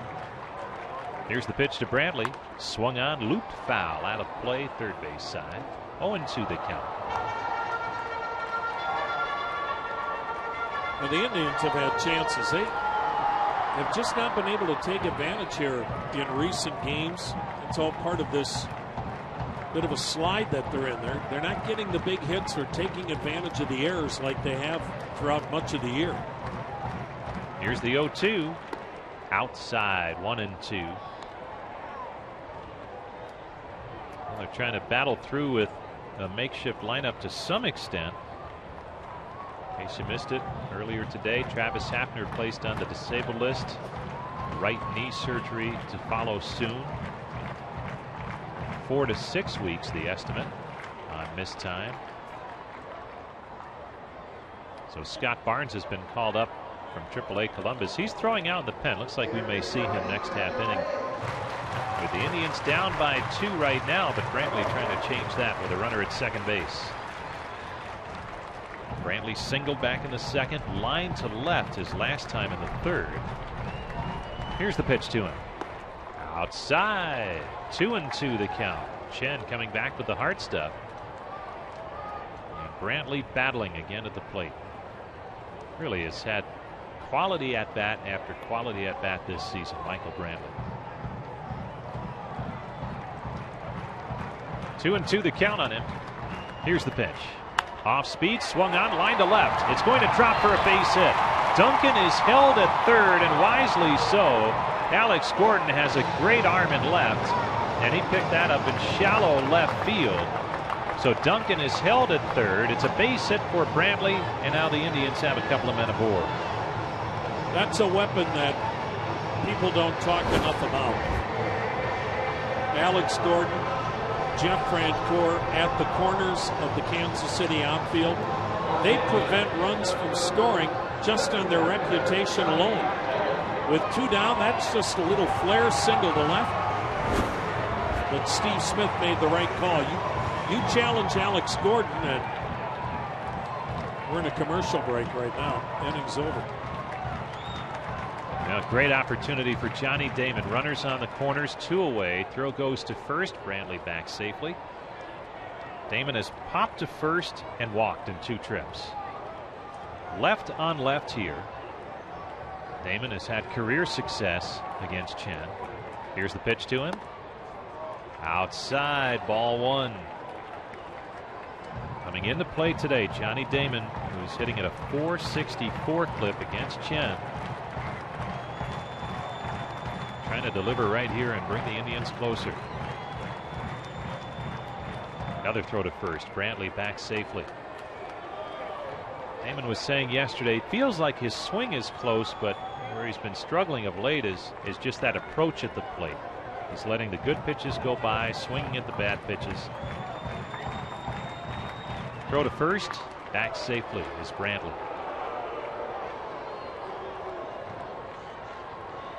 Well, again, we've talked about it. Rosie, he has so many moving parts in his swing. Timing is critical for him, more so than a lot of hitters. Another throw to first. Brantley back again. Not really with a big lead at first base. Compare his swing to Michael Brantley. Michael Brantley has the bat on the back shoulder, lifts the bat up, he's ready to swing. Johnny Damon's feet are always moving, his hands are always moving. Here's the pitch to him. Swing and a miss as he was out front on an off-speed pitch from Chen. 1-1 the count on Damon. That looked like a changeup, and you don't see many lefties throw left-handed hitters changeups. Pulled the string on a beauty. Throw to first. They have Brantley picked off. He'll be in a rundown. The throw comes to second. Now on home comes Duncan. The throw is there, and the tag is made at home plate in time. Now the Indians get taken out of the inning on the pickoff play at first. That results in the out at home plate. Side retired with no damage done, and we're headed to the 6th inning with the score: Kansas City 5, the Indians 3.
ID time. You're listening to the Indians Radio Network.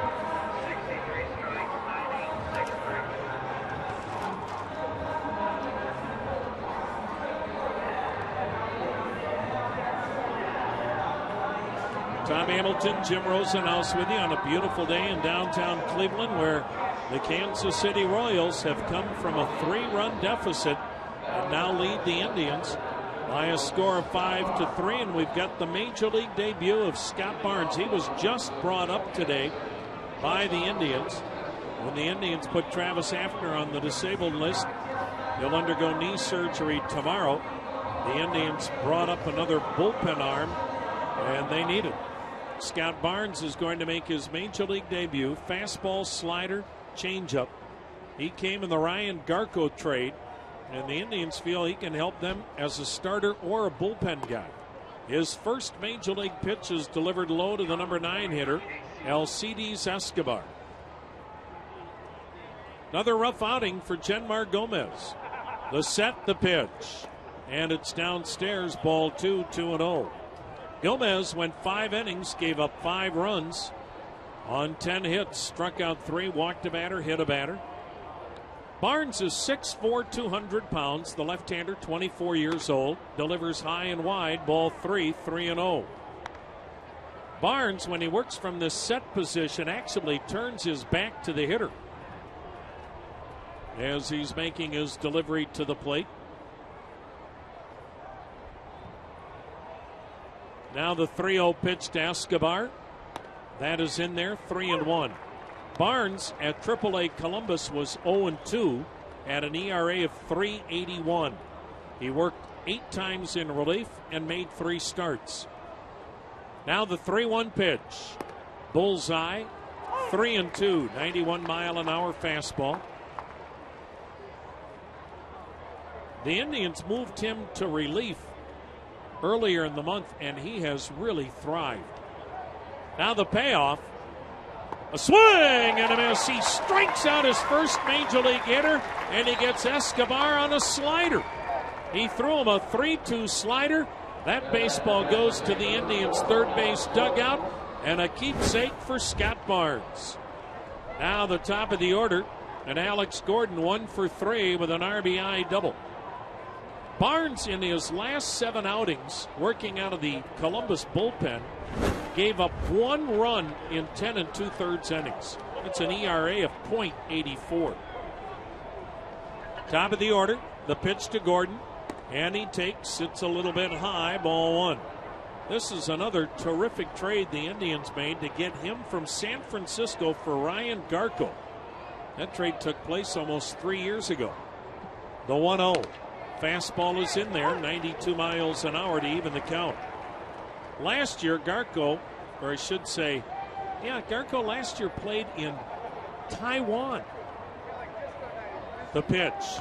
Dad hit him in the back. Actually, I believe he played in Korea, not Taiwan. Garco played in Korea last year. Gordon just got hit in the back. He is slow to head down to first base. That one took the wind out of him. So Ryan Garco was playing in Korea last year. And now the Indians have a guy that, again, they feel could help them either out of the bullpen, as is the case now, or as a starter, since he has done both. So a great pickup getting Scott Barnes from San Francisco for Ryan Garco. He was an 8th-round pick by San Francisco in 2008, and the Indians got him a year later for Ryan Garco.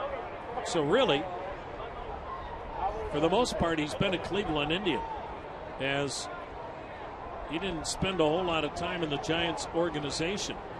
Last year, most of the year in Columbus, before he suffered a season-ending knee injury in July. Here's Johnny Giavitelli. Giavitella is 2 for 3, a double, a single, an RBI. Giavitella has banged out 4 hits in the last 2 games. Last year, Barnes tore the ACL in his left knee, fielding a bunt on July 10th at Toledo. Had to have season-ending surgery. Throw to first, and back standing is Gordon. Or we probably would have seen Scott Barnes at some point last year. So it's his major league debut, the 24-year-old left-hander. A check of first. The pitch, Giavotella takes a fastball strike. A couple of springs ago, he was very impressive in camp. And Manny Acta said, look, we can use him as a matchup left-hander, or he's a guy that can give us multiple innings. Now the 0-1, swung on, popped up foul, back and out of play, 0-2. The Indians will be judicious in how they use him. You're not going to run him out there 3 days in a row. But quite frankly, the Indians need a left-hander to complement Nick Hagedorn until they get Tony Sipp turned around. 5-3 Royals, 6th inning, 1 out, 1 on. The pitch. Outside, 1-2. The Indians had a 3-0 lead after 2 innings. A 3-run second inning as Casey Kochman and Chu had RBI singles. Luke Carlin had a fielder's choice RBI.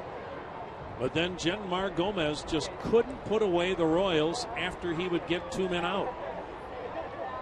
The 1-2, swung on, tapped foul, third base side, still a ball and 2 strikes. All of the Royals' runs with 2 out hits today. They got 2 runs in the third. Mike Moustakas an RBI double, Jeff Francoeur an RBI single. 2 more in the fourth. Alex Gordon an RBI double, Johnny Giavotella an RBI single. And then Brian Pena, RBI single last inning. Now Giavotella hammers one foul down the left field line. Count stays 1-2.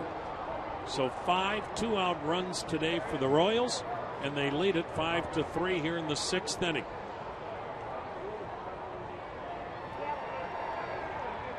Scott Barnes was a 3-year starter at St. John's. The pitch, Giavotella pops it up, but the wind is going to push this into the first base seats foul, and the count remains 1-2.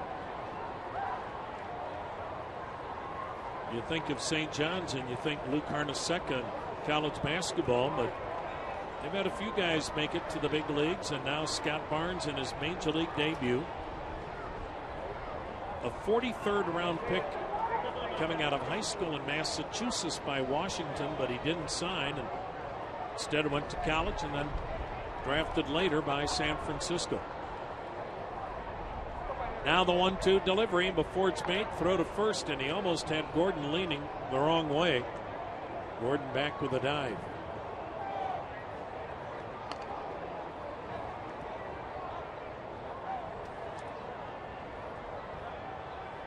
The pitch.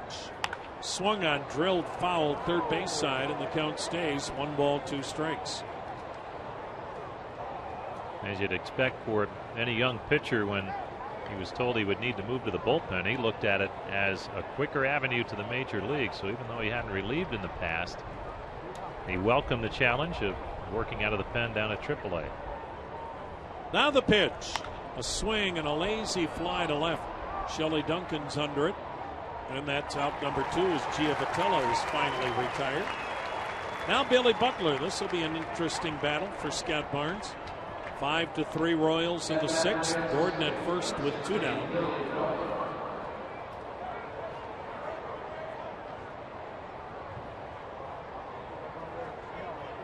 Scott Barnes. Be interesting to see as his career progresses whether it's out of the bullpen or he goes back to the rotation. He's ready in the pitch. Inside and low, ball 1. Nothing wrong with starting your big league career out of the bullpen. The Orioles used to do that over the years when they were arguably the best organization in the American League as far as developing talent. That pitch inside, 2-0. Guys like Dennis Martinez, they started their careers out of the bullpen, then would eventually become starters, but it was a way to get their feet wet, not get overwhelmed, and break into the big leagues. Of course, those Baltimore teams had so much pitching depth they could afford to do it that way. Now the 2-0 pitch, and Butler swings and misses. Boy, bottom fell out of that slider. And the count 2-1 on Billy Butler. Royals, of course, seeing Barnes for the first time, so Barnes certainly has the advantage. Kansas City with a 5-3 lead. We're in the 6th inning. A runner at first, 2 down. Butler awaiting the 2-1 pitch. Here it comes. Fires it inside, 3-1. When Barnes delivers from the set position, as we mentioned, in his delivery to the plate, he turns his back to the hitter, and then it looks like he just kind of slings that ball up there. It has to be very deceptive. The pitch outside, he walked him. So Butler's aboard, and now Mike Moustakas. Gordon heads to second. Butler with a walk is at first. 2 down, 5-3 Royals, and this is when the Royals do their damage today with 2 out hits. Mike Moustakas had an RBI double in the 3rd. He's 1 for 3.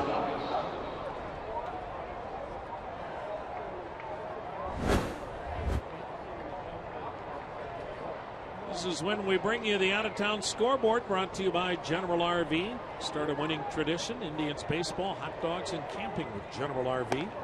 That pitch a little bit wide, ball 1. General RV is located in North Canton. It's the nation's largest family-owned RV dealer.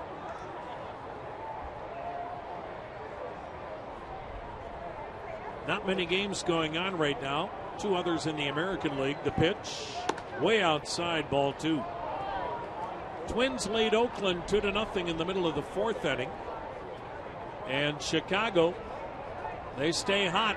They've got a 3-1 lead on Tampa Bay. Also in the 4th inning. White Sox in first place. They have ripped off 7 straight wins.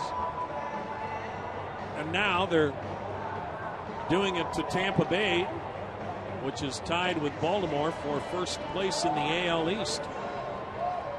Luke Carlin, who of course caught Scott Barnes in Columbus, went out to visit with his young pitcher. Suddenly Barnes has lost command. 2-0 the count on Moustakas. The pitch. And it's high, ball 3, 3-0. Tried to come back with a slider to no avail. And on deck, Jeff Francoeur. Tony Sipp now warming in the Indians bullpen. The pitch. Just did catch the outside corner with it. 3-1 the count on Moustakas. Left on left. Moustakas has knocked in 5 runs in the last 2 ball games. Gordon at second, Butler at first, 2 down. Royals up 2. The pitch. Up and in. Boy, it almost hit him. Not even close to a strike, and now they're loaded up, and Barnes looks completely out of sync. Bases are loaded with 2 down for Jeff Francoeur, who's been hit by a pitch, singled in a run, and doubled.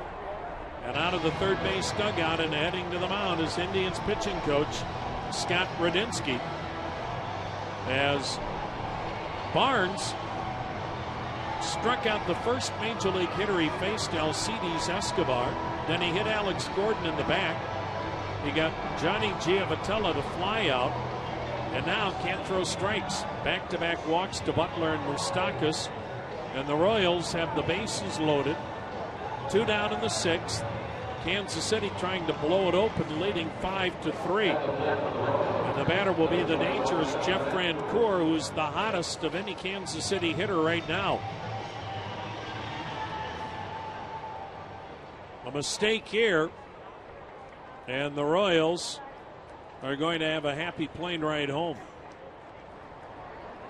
Outfielders, medium deep, straight up. The pitch. Swung on, popped him up. Near home plate, Luke Carlin in foul territory, coming to the backstop, makes the one-handed catch, and Barnes gets out of it. Oh, he showed some composure there. Royals leave them loaded. 5-3, Kansas City on top of the Indians, middle of the 6th.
Well, what else is new? The Royals have to go to the bullpen after 5 innings. They've been doing it all year long, and they'll do it again today, only this time they do it with a lead.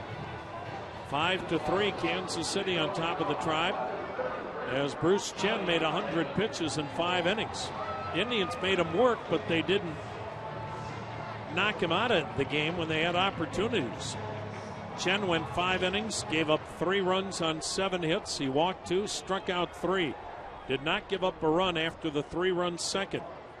Tim Collins, a hard-throwing left-hander, will face Johnny Damon, the number 7 hitter. The pitch. Damon takes a strike. And it's redundant to say the Royals have brought in a hard-throwing relief pitcher. If you don't throw hard, you're not in the Kansas City bullpen. Or so it seems. The 0-1, breaking ball outside, 1-1 the count. Collins making his 24th appearance, 2 wins, no losses, a .255 ERA, 37 strikeouts in 24 innings. He delivers. A swing and a foul back into the third base seating area, 1-2 the count. The Royals just throw one hard thrower after another at you, be it Collins, Broxton, Crow, Holland, Herrera, you name it. They can blaze it up there. It's amazing how hard Collins throws when you consider he's 5'7", 166 pounds. The pitch swung on, a little bloop job to center. It's going to sink. Base hit. So Johnny Damon with a bloop single to center to start the Indians' 6th. The Indians have been out hit 10-8. They trail it 5-3. Now the number 8 hitter, another lefty-lefty matchup, Casey Kochman. 1 for 2 with an RBI single. Collins is out of Worcester, Massachusetts. He was never drafted, signed as a non-drafted free agent by Toronto out of high school. Now the left-hander's ready, and the look at first, the pitch. Up high, ball 1. Talk about being fortuitous. Collins was signed by Toronto because he lived in the same home as J.P. Ricciardi, who was then the general manager of the Toronto Blue Jays. The pitch swung on, a little bloop job, shallow left. Coming on, Gordon, going out, Escobar, and it drops between everybody. Throw to second, and they get the force on Damon. Unbelievable. A bloop job into shallow left near the foul line that dropped somehow between Gordon, Escobar, and Moustakas. And then Damon was forced out at second on the throw by the left fielder Alex Gordon. Good recovery by Gordon on a ball that should have been caught by somebody. So instead of the Indians getting a big break, it ends up being a fielder's choice. Damon out at second, 1 down for Luke Carlin. He'll bat right-handed. Pitch high, ball 1. Boy, we have had some bizarre things happen in this series, and most of them have not been good. Carlin 0 for 2 with an RBI and a fielder's choice. The pitch. Check swing, strike called, 1-1. J.P. Ricciardi never moved his family to Toronto. He stayed in New England. He was scouting another kid in Worcester, and he saw this kid, and you know he didn't get drafted because he's 5'7". So the Blue Jays signed him as a free agent. Here he is in the big leagues. The pitch swung on and missed. 1-2 the count. Toronto signed him, but then they traded him to Atlanta. That was for Yunel Escobar and Jojo Reyes. And then Kansas City got him from Atlanta in the Kyle Farnsworth, Rick Ankiel deal. Now the Royals have a key part in their bullpen because of that trade by Dayton Moore. The pitch swung on, foul tipped, and Carlin strikes out because the foul tip hung on to by Pena. First strikeout for Collins, 2 down in the inning. Top of the order for Chu, 1 for 3, an RBI single. 5-3, Royals lead the Indians, 6th inning. Runner at first, 2 down. Tim Collins in the minor leagues averaged 13 strikeouts per 9 innings. How many people probably told Tim Collins on a yearly basis, you'll never make it? The pitch, down low, ball one. You're too small. Have another dream, but it won't be in baseball. Well, he just continued to believe in himself, and now here he is, one of the better left-handed guys in the American League out of the pen. That pitch is high, the count 2-0. Tim Collins, you look at his high school numbers, and I know it's high school, but his teams never lost, and he was the main reason why. Now the 2-0 pitch. Low, 3-0. His high school team in 4 years was 91-5. Speaking of high school, Terry Pluto had a great column the other day on one of high school baseball's classiest coaches, Jeff Short, taking the Demons to the state tournament. 3-0 pitch. That's a strike, 3-1. Jeff Short retiring after a storied coaching career at Westlake High School, and his Demons are heading to Columbus for the state tournament. Now the 3-1 pitch. Swung on and missed, full count. You will not meet a nicer family than Jeff and Julie Short. Now they've got a little baby boy. And it's a loss to high school baseball that Jeff Short is retiring, but what a gift he was to high school baseball down through the years. Great story earlier this week in the Plain Dealer by Terry Pluto on Jeff Short. Now the payoff pitch. Swung on, fouled in and out of the glove of Pena. The count stays full. High school coaches never get enough credit, nor do teachers. And fortunately for Westlake, Jeff will continue to teach.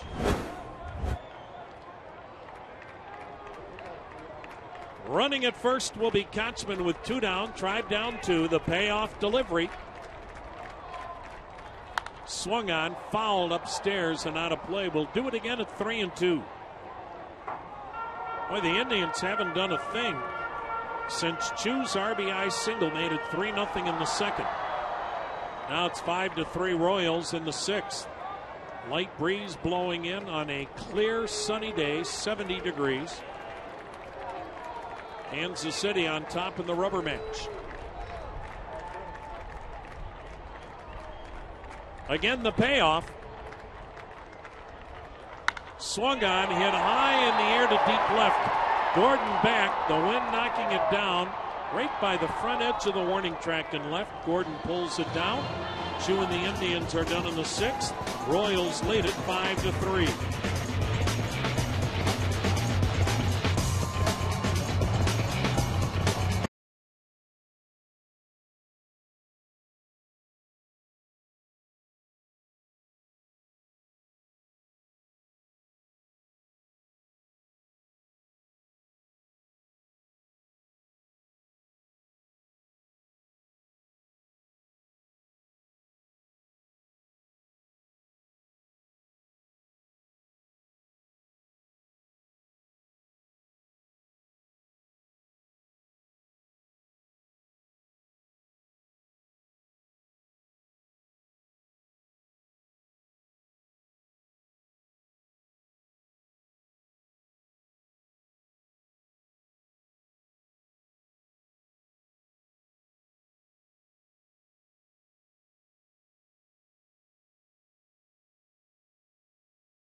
drilled a batter, walked 2, struck out 1.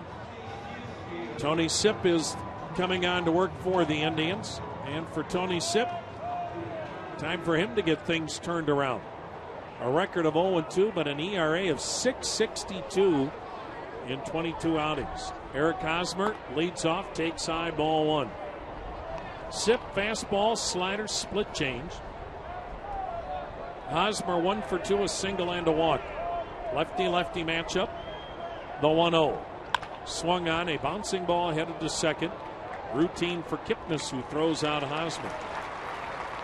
Well, you watch Eric Hosmer swing now, and he's so aggressive. But you know what the Royals are trying to do with him. They'd love to see Eric Hosmer just kind of take it down a notch. He looks like he's trying to swing the bat 200 miles an hour. Brian Pena, the hitter, 1 for 3 with an RBI single. I know one thing, Eric Hosmer doesn't get cheated. And by the time we see the Royals the next time, Hosmer will probably have 20 homers and Lord knows how many RBIs. Pena takes, it's down low, ball 1. We mentioned the Royals do not come back to Cleveland until the end of September.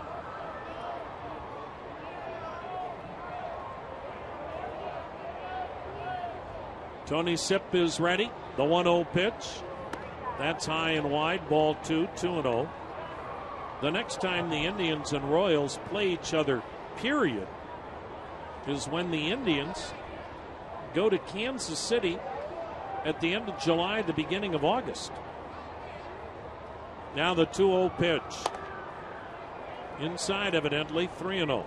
So the Indians are done playing the White Sox until the last week and a half of the year. They're done playing the Royals until basically the 1st of August. We still haven't been to Detroit. 3-0 pitch. There's a strike. Indians will be in Detroit next week when they go to Detroit, St. Louis, and Cincinnati. The Indians only have 9 home games this coming month of June. 3-1 pitch, swung on, roped into right field, a base hit. So Pena has had a good series. After this weekend series with Minnesota, the series ends June 3rd. The next 27 days in June, the Indians play 6 home games, basically in a 4-week period. 6! So they better play well on the road if they want to stay in the race. Well, they got off to that hot start on the road, but have struggled lately. They're looking for some of that early season road magic. Gerard Dyson 1 for 3 with a bunt single. In on the grass at third is Lopez. Sipp fires a strike on a fastball. Royals up 5-3 in the 7th. Pena at first, 1 out. Well, let's see if Ned Yost would ever play a little hit and run. He's got the lead. He's an aggressive manager. The pitch. Down at the knees, strike 2. Don't forget that. 0-2 the count.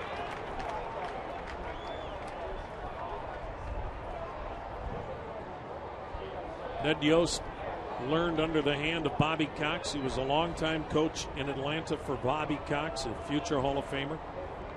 The 0-2. Check swing, down and away, a slider. 1-2 the count.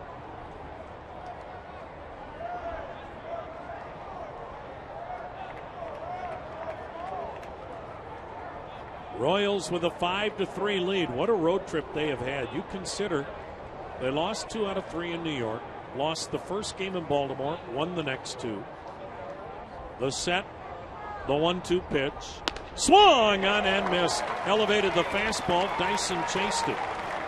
2 down, Sipp's first strikeout. They lost the first game here in Cleveland. They've got a chance to win the last 2. So the Royals keeping their head above water. The problem for Kansas City was the brutal start. They're still trying to catch up for that awful start that really began with their home opener against the Indians. 2 down in the 7th. Royals up 5-3. Alcides Escobar flicks one foul to the right, strike 1. You may remember the Indians went into Kansas City for the Royals home opener, and before half the crowd was in their seats, Luke Hochaver had given up a boatload of runs, and that led to a winless homestand for the Royals to start their home portion of the season. The pitch. That sails high, and the count of ball into strike.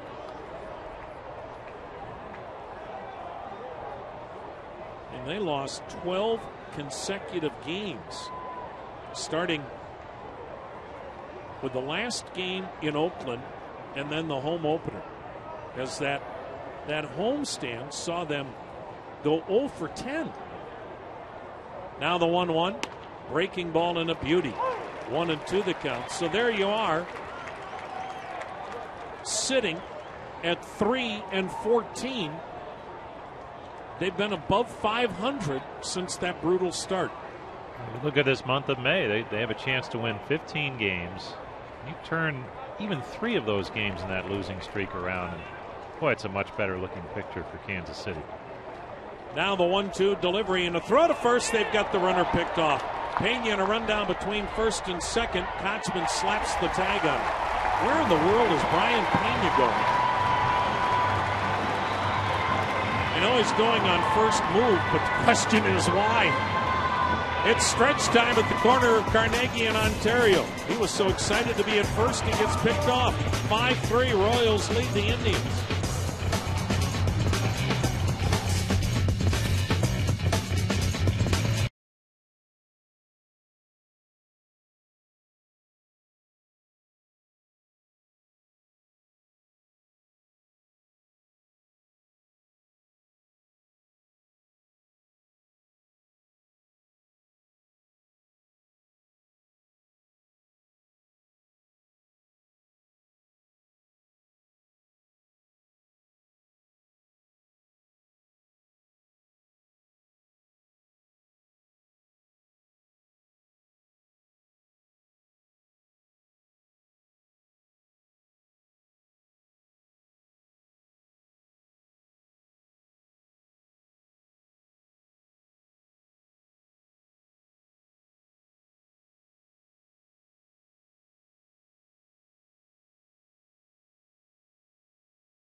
Tim Collins will stay on at least for the start of this 7th inning. Collins worked a scoreless 6th. The Royals leading at 5-3. Bruce Chen labored through 5, but leaves with a chance to win his 4th game. Jason Kipnis 0 for 2 with a walk. The Indians' number 2 hitter. Lefty-lefty matchup. The pitch. Kipnis takes high, ball 1. For Kansas City, for them to try to climb back into this race, they are going to have to get more length out of its rotation. The 1-0 swung on and missed. As good as their bullpen is, it'll get destroyed if they don't start getting some innings from their starters. Their starters have given the Royals the least amount of innings of any staff in the American League. The pitch. Breaking ball and a dandy. 1-2 the count. 5 innings per start is all Kansas City is getting from its rotation this year, and that's just not enough. Otherwise, you're going to burn out a bullpen.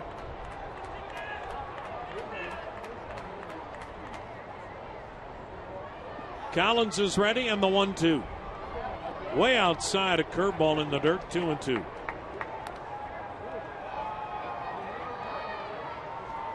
The Indians, without Santana and Hafner, have struggled to put together any consistently good offensive approaches here the last 3-4 games.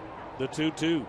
Swung on. There's a shot to left, but right at Gordon. Reaches up, makes a chin-high catch for out number 1. Here's Asdrubal Cabrera. He'll turn around and, well, no, he won't turn around and bat right-handed because Ned Yost is going to make a pitching change. He wants a right-hander. So Collins does his job as he gives the Royals solid relief and ending in a third of scoreless relief. A Northern Ohio Toyota dealer's pitching change. We'll be right back.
Right-hander Aaron Crow has been summoned from the Kansas City bullpen.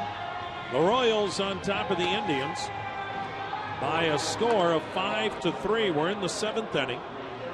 Aaron Crow makes appearance number 2 in this series. 24 on the year, no wins, a loss, an ERA of 2.91. He does have a save. He's another guy that a power arm in the back end of that bullpen who averages a strikeout an inning. Crow gets it up there in the upper 90s. Asdrubal Cabrera will bat left-handed. The wind in the pitch. Swung on, rolled on the right side in the hole to his right. Hosmer glove, spin move, throws to first. Crow covering, 2 down. Hosmer makes that look as easy as anybody. Going to his right or towards second. He's left-handed, so he's obviously got the advantage on a reach on the ball like that to his glove side. But then he does that 180 pivot and throw to first, and he never makes a bad throw. 2 down for Jose Lopez, 1 for 3 with a single. Royals had tinkered with the thought of putting Crow in the rotation. He was a starter in college. He delivers in there a strike, but he's just too valuable in their bullpen. Out of the University of Missouri, the wind in the pitch. Fastball in there, 0-2, and there were some that thought, you know what, we don't think he can hold up as a starter.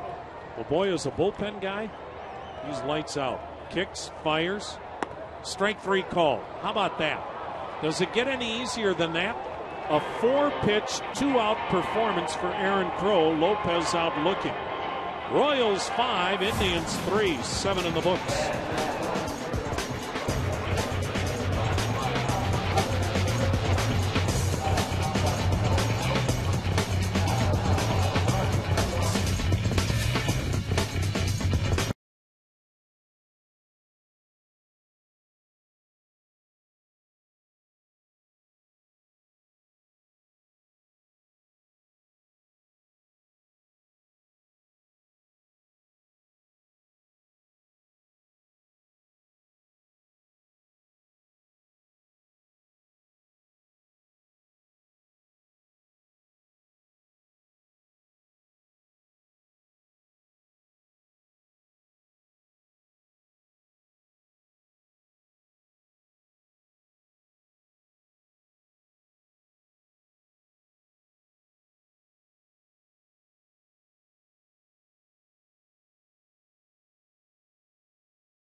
Right-hander Vinny Pastano comes on for the Indians.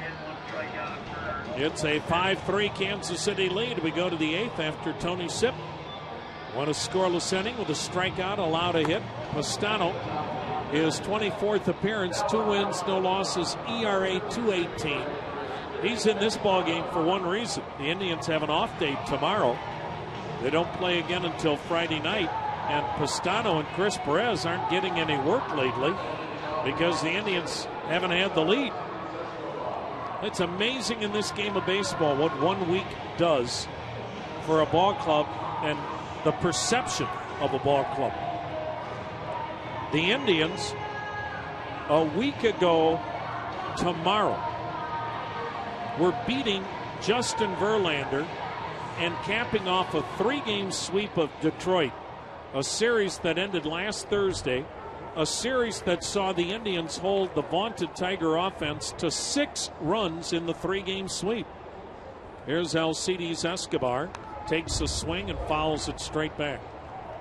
So the Indians are flying high. They've swept the Tigers. They head to the Windy City and get bludgeoned, giving up 35 runs over the weekend and getting swept.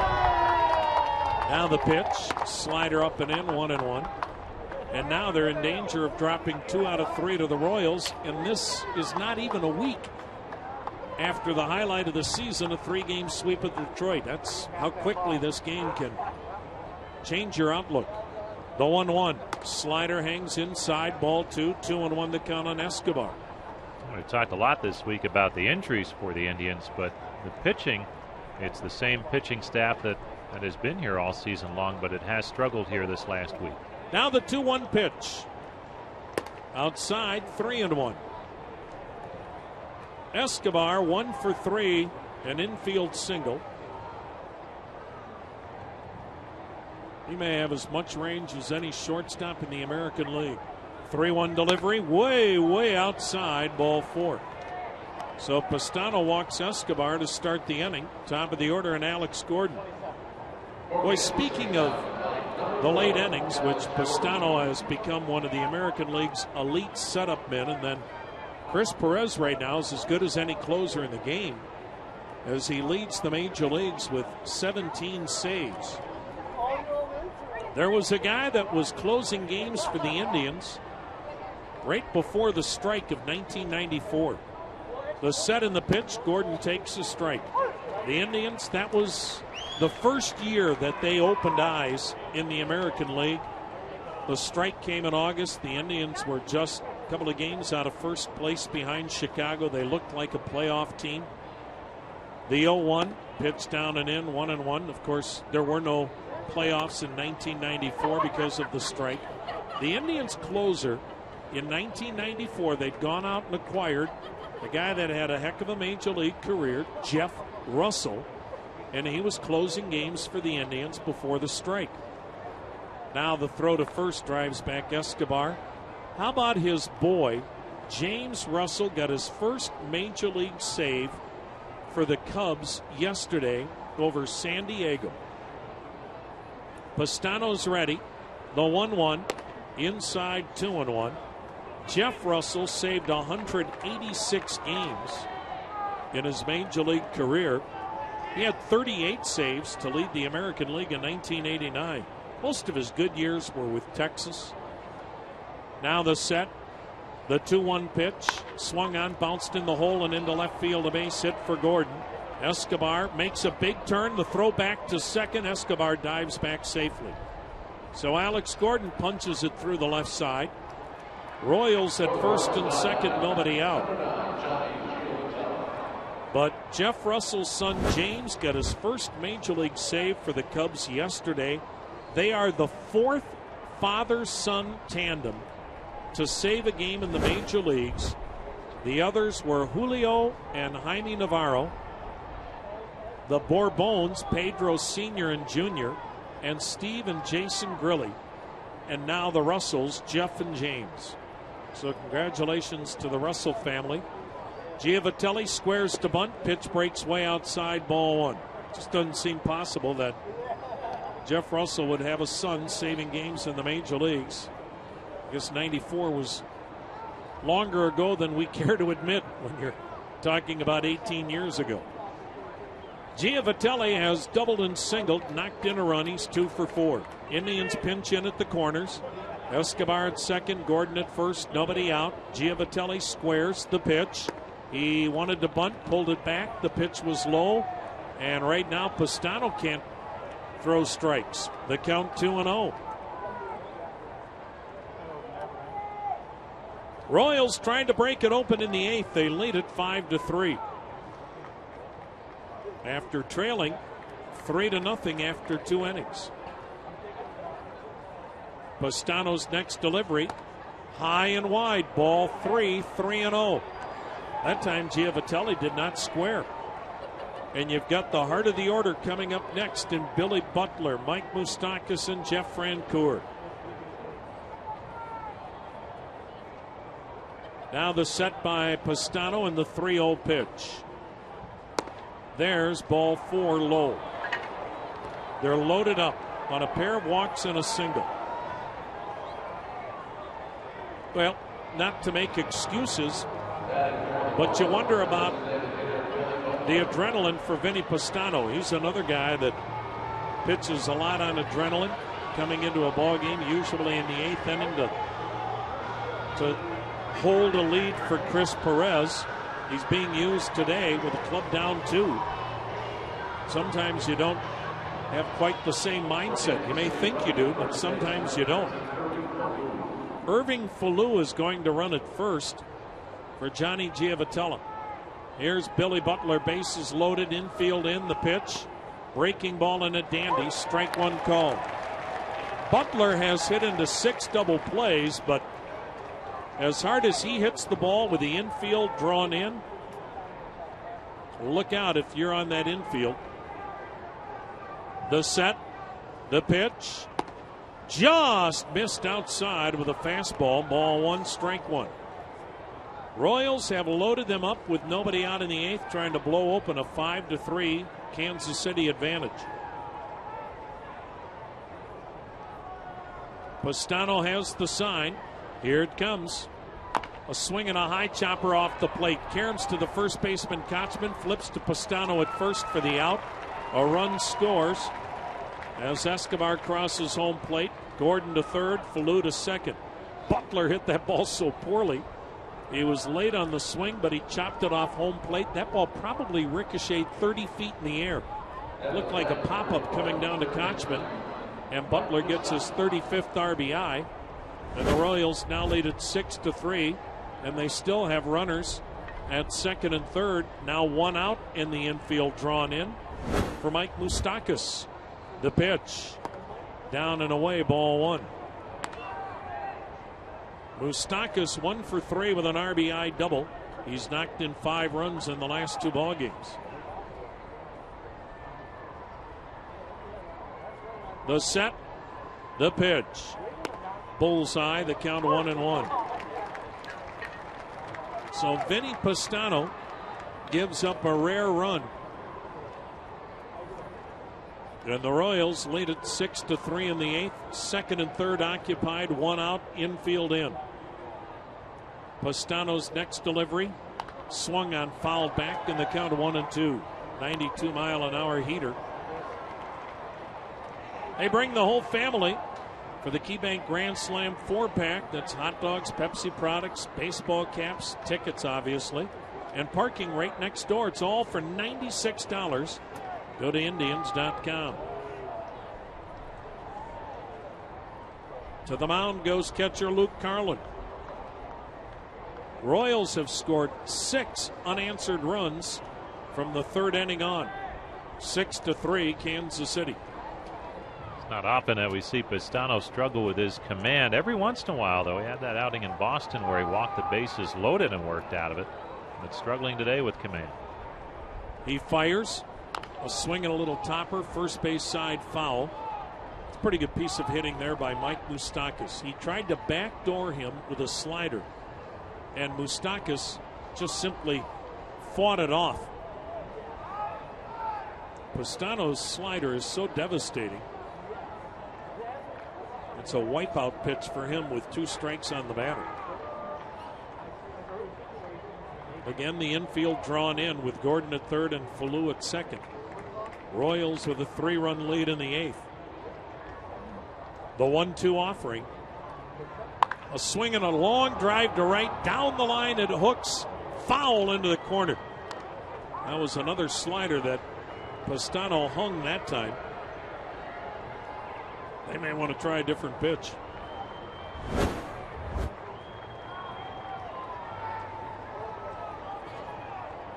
Light breeze blowing in on a cloudless day for the most part.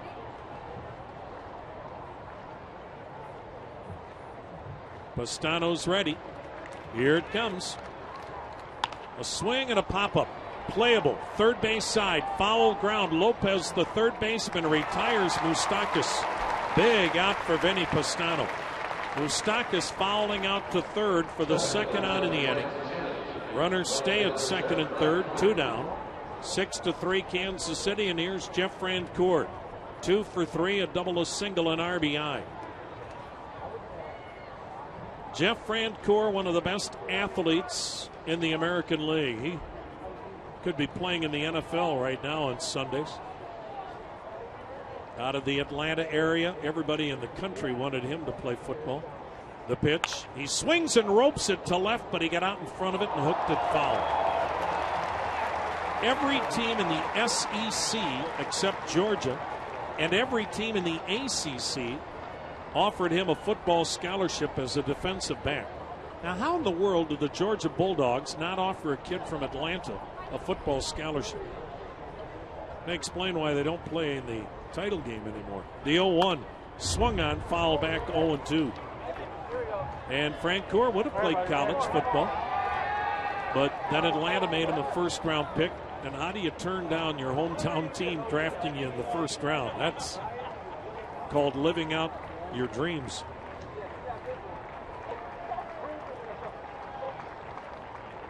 Nothing in 2, the count on Francoeur. Here it comes. A swing and a foul backing out of play. We'll do it again at 0-2.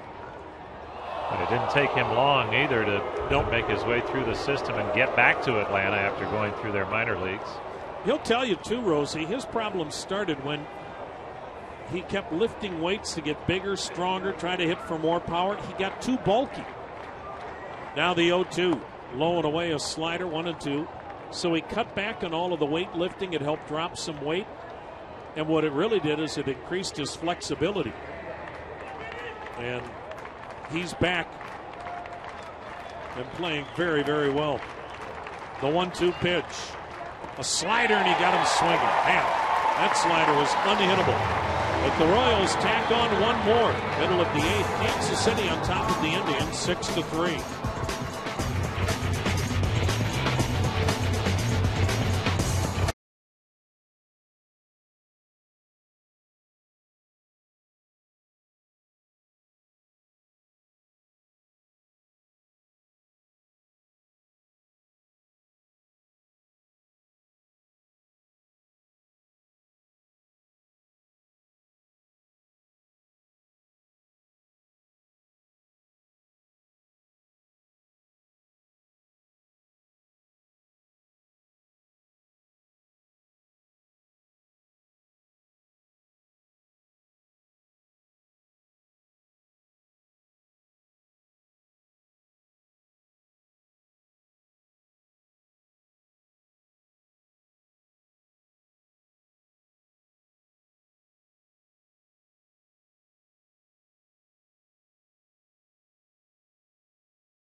6-3 is our score.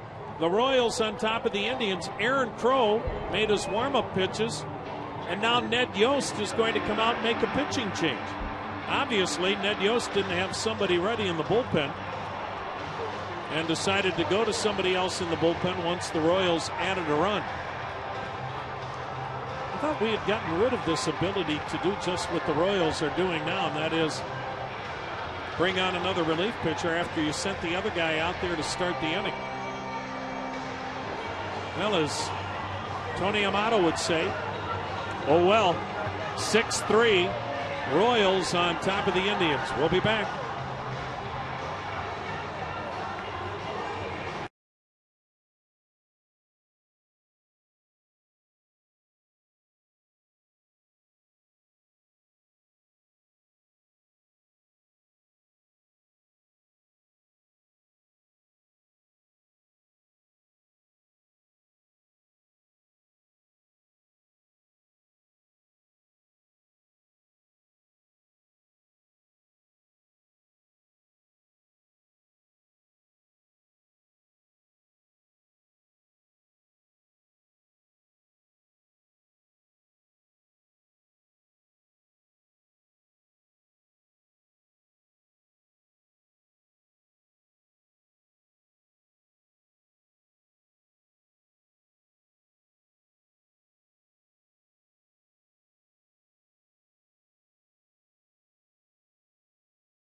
Well, here's why Jose Mijares was allowed to enter the ball game, and Ned Yost made the move because Lonnie Chisenhall was sent in as a pinch hitter to start the inning for Shelley Duncan. So left on left, the pitch to Chisenhall swung on and missed, and the count 1-1.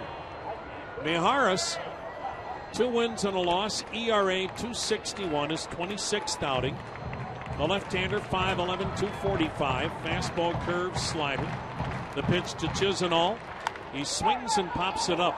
On the left side of the infield, the shortstop Escobar retires Chisenhall. So that's why Ned Yost went to the bullpen when Manny Acta went to Chisenhall to bat for Duncan. Duncan had not been announced up here as leaving the game with Chisenhall pinch hitting for him, but obviously it had been done down so on the field with home plate umpire Dan Bellino, and that's all that counts. So when that was official, Ned Yost went out and made the move to the left-hander Mijares, who now faces nothing but lefties. Michael Brantley, 2 for 3, 2 singles, takes it high, ball 1. Good job by Aaron Crow. He faced 2 Indians batters and overmatched them on 4 pitches. He had 2 outs, including a 3-pitch strikeout. Brantley takes a fastball strike, 1-1 the count. Mijares is tough on left-handers. Left-handers this year against Mijares batting just .205. Brantley swings, rolls one to second. Falou now playing at second when he came on to pinch run. He'll throw him out. Brantley's out, number 2. Here's Johnny Damon, 1 for 2, a single and a walk. So the Royals ball club is 4 outs away from winning the rubber match and taking back-to-back series on this road trip. Johnny Damon takes a knee-high strike on a fastball. Mijares had a bad year with Minnesota. They let him walk. And like so many times, a relief pitcher has a bounce-back year, and Kansas City is benefiting. Damon waves at a slider down and away, 0-2. He had no chance on that one, and guess what? He's going to get another one. If he doesn't, former catcher Ned Yost, now the Royals manager, will have a long chat with Brian Pena after that swing. Now the 0-2 pitch to Damon. Outside, he missed with it. 1 ball, 2 strikes. Well, this Royal bullpen now, when you've got 2 effective lefties in Collins and Maharis, and then the right-handers they come at you with. The 1-2. A swing and a little bloop job, shallow left field near the line. Diving Moustakas, third baseman can't catch it. It's a base hit, rolls into foul ground, and Damon is into second with a bloop double. Damon flipped that one into shallow left near the foul line. That ball went off the end of his bat, and Moustakas, the third baseman, racing out, tried to make a diving catch, but he just couldn't extend far enough. Mijares made a good pitch on the slider, and Damon made a good adjustment. Well, that was all Damon could do with that pitch. Just barely getting the end of the bat on it, but plenty for a double.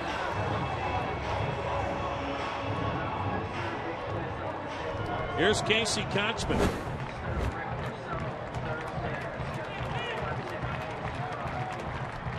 The set, the pitch. Check swing, and it's a strike. Wow, we've just been told the Detroit Tigers have put Doug Fister on the disabled list. That's the second time now he's been on the DL. And guess what the Tigers are going to do to the Indians? Throw another left-hander at him. The pitch. Swung on, ripped foul down the left side. The count stays 0-2. So the Indians are going to face some kid named Crosby. They're going to face another left-hander, Smiley. And the Indians are going to see more left-handers if indeed teams are able to juggle their rotation. But that's a big loss with Fister back on the DL for Detroit.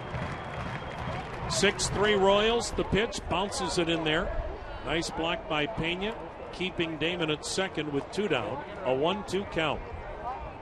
So the Indians will face 2 left-handers next week in Motown.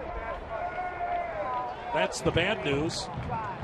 But I don't know that that's worse than having to face Doug Fister, who strained his left side to go back on the DL. The 1-2 pitch. High, 2-2. That's the same injury that put him on the DL in April. So Fister with another oblique, rib cage, whatever you want to call it. He's hurt his side again. And that's another example why it's not automatic that Detroit repeats in the Central. They've had a lot of things go wrong already in trying to repeat this year. The 2-2 delivery. Kochman, a swing and a foul, third base side. He almost picked off a police officer. The Indians trail 6-3 in the 8th. So the Indians will face Max Scherzer next week and 2 lefties, Crosby and Smiley. I can't believe the Indians are playing the Tigers and not facing Justin Verlander. Has that ever happened in a series, Rosie? Wait, it's early. It's only Wednesday. Yeah. Somehow, some way, they might juggle their rotation, bring him back on 2 days rest. They'll probably bring Verlander out of the bullpen.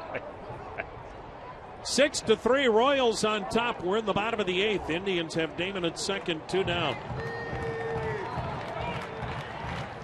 Boy, this has been a long game. The pitch, a swing and a foul back. The count stays 2-2. Last 2 games have not exactly been riveting if you're an Indians fan. Manny Acta called last night's game the most boring game he's ever been a part of in baseball. And when you consider he spent his fair share of days in the minor leagues, there's some tough ones down there. Now the 2-2 pitch to Kochman. Check swing foul back. On the excitement meter, this one doesn't exactly register a 9. But if you're a Royals fan, this is as good as it gets. They were down 3-0. They now lead 6-3 in the 8th. And Mijares has Kochman at 2 balls, 2 strikes with 2 outs and Damon at second. Off day tomorrow. The Twins in town this weekend. Now the 2-2. A swing and a bloop job, third base side, lower deck. Kochman's done a nice job of spoiling sliders away and fastballs away.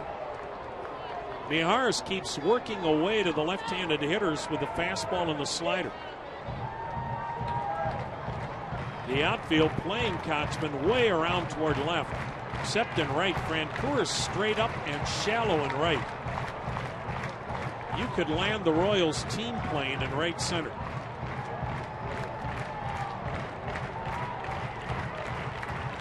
Now the 2-2. A swing and a shot on the ground to short, backhanded by Escobar. Sets, throws, got him. Man, that guy is some kind of shortstop. He makes everything look routine. 8 in the books. The Indians and the Royals in the rubber match in Kansas City up 6-3.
Well, the Indians are going to make a couple of changes. Joe Smith is on to work for the Indians, and Aaron Cunningham will take over in left.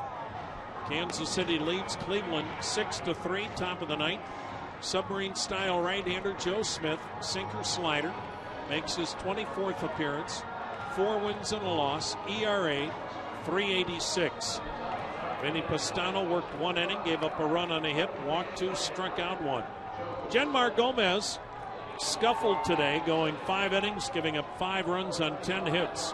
Scott Barnes in his major league debut worked out of a bases loaded situation, so he worked a scoreless inning, as did Tony Sipp. Then Vinny Pastano giving up the 1 run in the 1 inning he worked. Joe Smith will face Eric Hosmer, the number 6 hitter. He is 1 for 3 with a single and a walk. Closer Jonathan Broxton warming up for the Royals. Joaquin Soria, their longtime closer, had Tommy John surgery earlier this year. Hosmer swings, ropes one to left, moving toward the gap in left center to catch it is Aaron Cunningham. Can't hit a ball much harder. A line shot to left center that left fielder Aaron Cunningham flags down. Here's Brian Pena. He'll bat left-handed.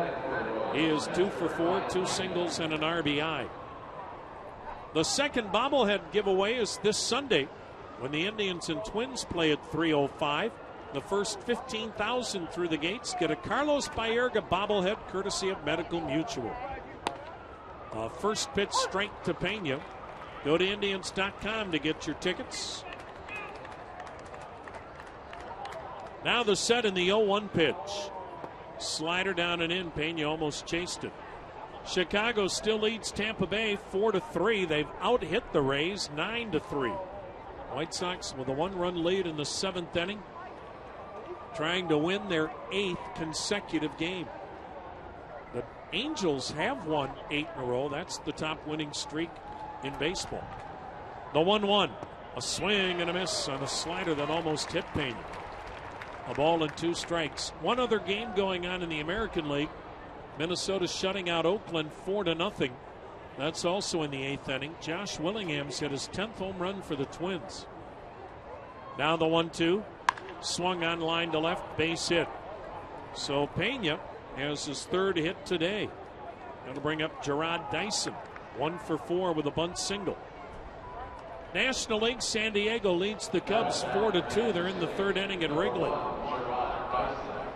And everything else is later today or tonight. Here it's Kansas City 6, Cleveland 3. We're in the 9th inning. Royals were down 3-0 after 2. Now lead it by 3. Dyson checks and takes a strike. In on the grass at 3rd is Lopez. The Indians got 3 in the 2nd inning of starter Bruce Chen. RBI singles by Chu and Kochman. RBI for Carlin on a fielder's choice. It's been all Royals since. That pitch inside, 1-1. 2 in the 3rd, 2 in the 4th, 1 in the 5th, 1 in the 8th. Kansas City getting RBIs today from 6 different hitters. The 1-1, a swing and a foul and back of the plate, 1-2 the count.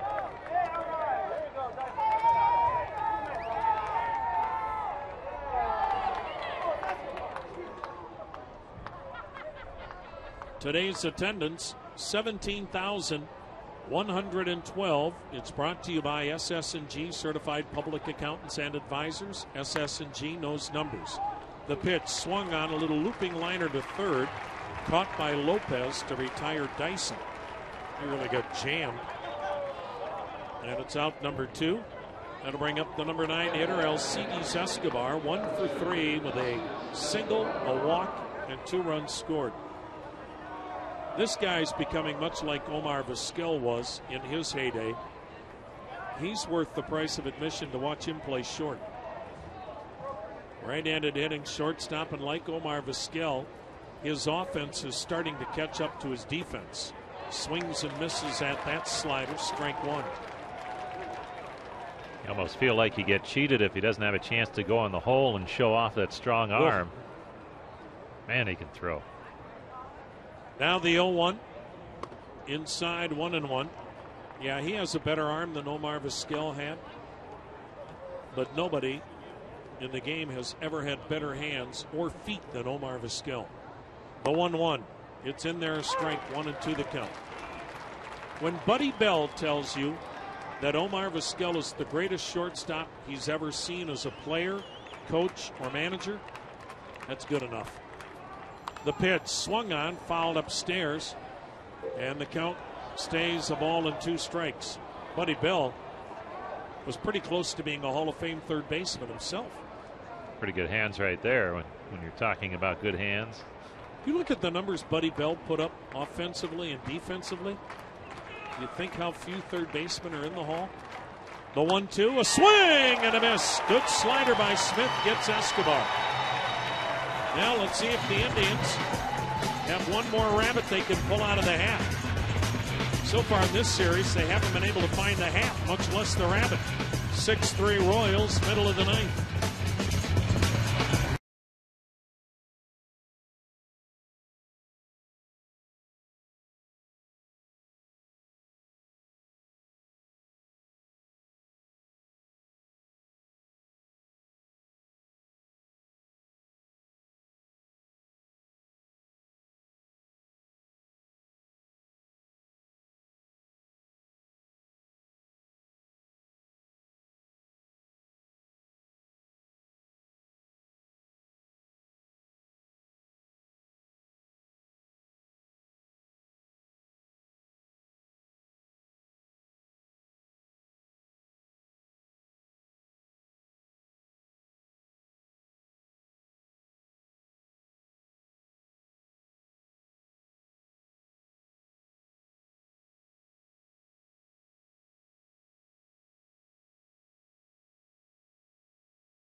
Jonathan Broxton coming on for the Royals, who lead the Indians 6-3 in the bottom of the ninth. Broxton is becoming very consistent in this closer's role. 10 saves and 12 save opportunities. No wins, a loss, an ERA of 1.93. His 20th appearance. He is a large human being. Listed at 6'4", 300 pounds, so you know he's bigger than that.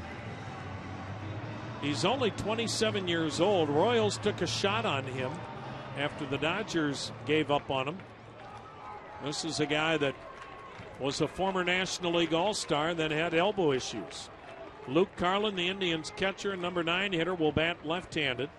Carlin 0 for 3. The pitch. And it's in there, a called strike, a 94-mile-an-hour fastball. Good outing for Jose Mijares. 1 scoreless inning, allowed a hit. Royals bullpen has slammed the door on the Indians. 3 shutout innings so far. The set and the 0-1 pitch. Swung on and missed, 0-2. Another good move by Dayton Moore. I mean, they had one of the game's best closers in Joaquin Soria, but you sign this guy's insurance and to fortify the back end of the bullpen, your closer gets hurt, Tommy John surgery, and really the Royals haven't missed a beat. Now the 0-2 pitch. Outside, 1-2. Broxton had 36 saves with LA in 09, 22 in 2010. Last year he had 7 saves, and then his season ended on May 3rd. So he was well on his way to another outstanding year. The set, the 1-2 pitch. A swing and a foul back. Will do it again at 1-2.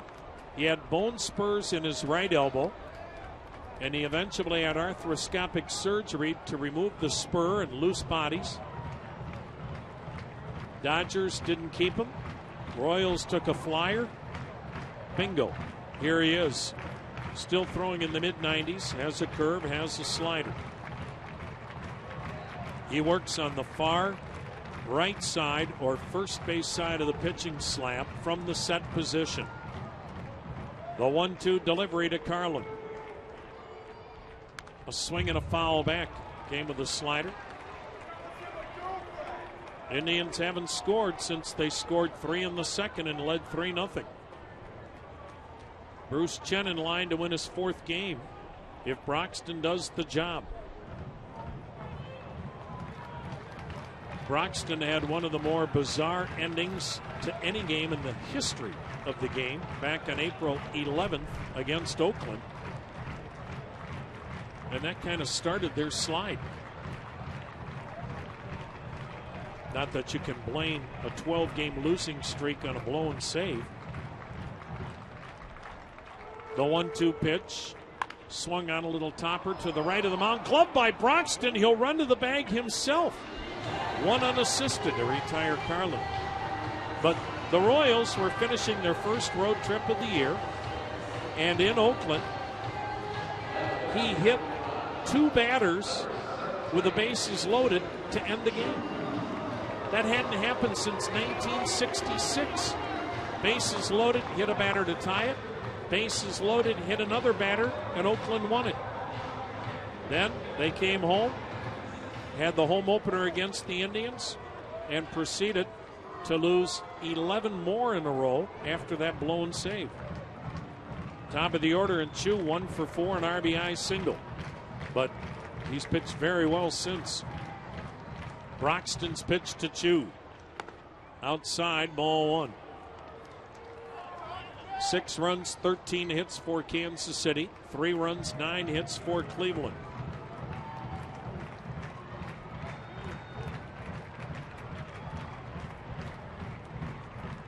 The next offering, way outside, ball 2, 2-0.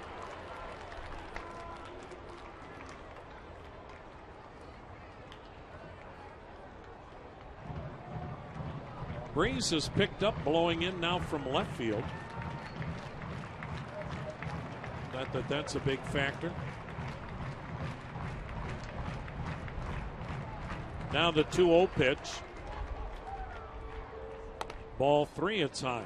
3-0. He was a National League All-Star for the Dodgers in both 09 and 10.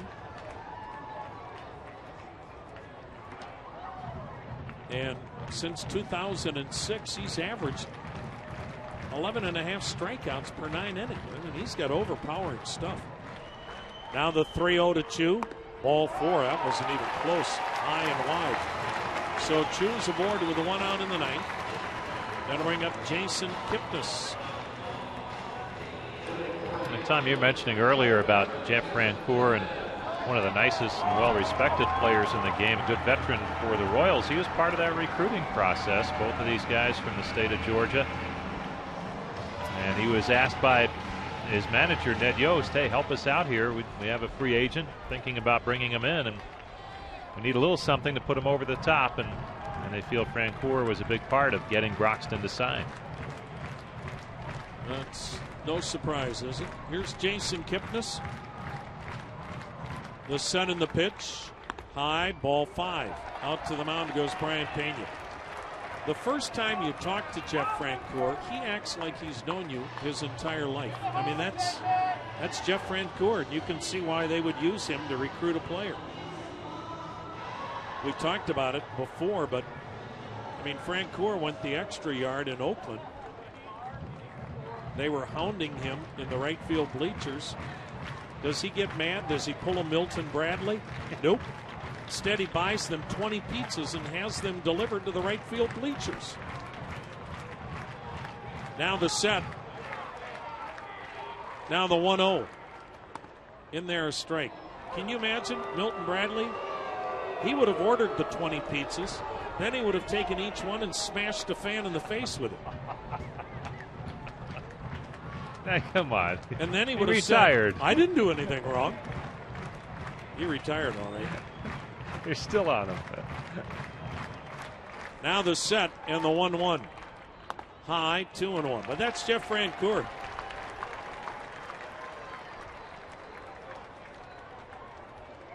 Heck, one night in those Oakland bleachers, he signed a baseball and he wrapped a $100 bill around the ball and flipped it to a fan in Oakland. They'll get off your back in a hurry when they start getting $100 baseballs. Here's the 2-1 pitch. Down low, 3-1. How about this? After the first out, Broxton walked Chu on 4 pitches. Now he's 3-1 on Kipnis. And if Kipnis can get aboard, the tying run comes to the plate in Asdrubal Cabrera. 6-3 Kansas City in the 9th. 1 out, 1 on.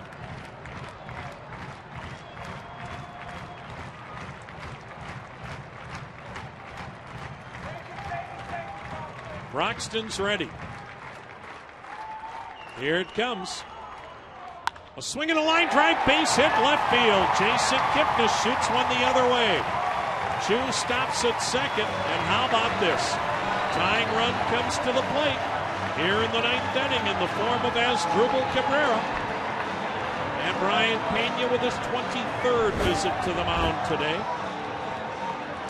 And we've talked a lot today about lefties giving the Indians issues, but it's a right-hander out there now with the meat of the order coming up for the Tribe.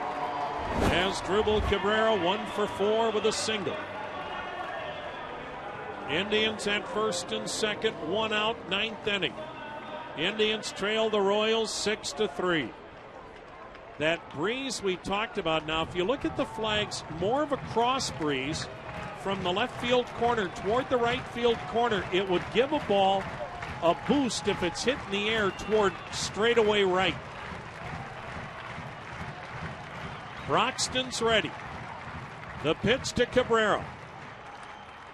High and wide, and he's not close at all. Ball 1.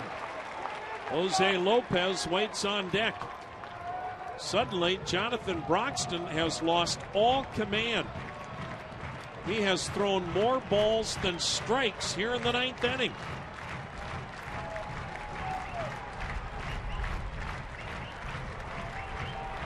Now the set, the high hold, and the pitch. Inside, he almost hit Cabrera, ball 2. Rosie, it's like he's lost complete control of his mechanics. And pitching coach Dave Island heading out, as Broxton right now just seems to be all over the place with his delivery, and the result is he can't throw strikes. And he keeps looking downward after he throws the pitch, as if looking at his stride, trying to figure it out. Maybe Dave Island saw something from the dugout, a quick visit. So not the normal go out there, give him a little break, that type of thing. Maybe he saw something and was able to pass that along quickly.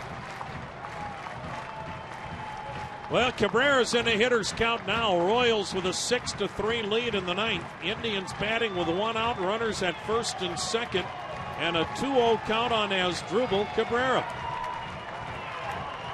Broxton, a long look in. Now he sets. Now he fires. Ball 3, it's in the dirt, knocked down by Pena. 3-0 the count on Cabrera, and you know he's taking here at 3-0, or at least you'd be shocked if he wasn't. Now, to come back from a decent-sized deficit, you usually need some help. And the Indians may be getting just that from Jonathan Broxton.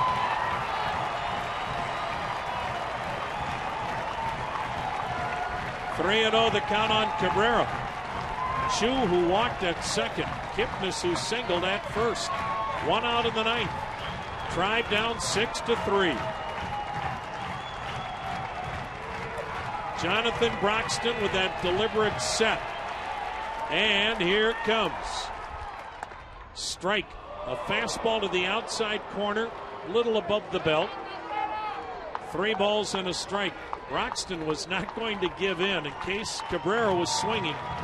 He was not coming middle in. In the ninth inning, it's a mortal sin if you get beat with a pull side home run if you're a closer. Now the 3-1 pitch. Ball 4, high, wide, they're loaded up. Cabrera to first on the walk. Kipnis to second. Chu to third. And Greg Holland heating up in a hurry in the Royals bullpen. He's a right-hander. And here's Jose Lopez. 1 for 4 with a single. The Indians haven't had a grand slam all year. Indians all over the board.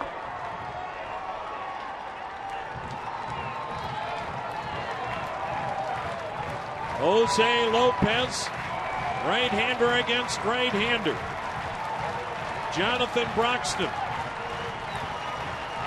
takes the sign, comes set. He lets it fly, and Lopez swings, chops one to second. Falou to second, there's one. Escobar relay. Ball game over. First ball swinging, Lopez hits into a game-ending 4-6-3 double play. Royals win it 6-3.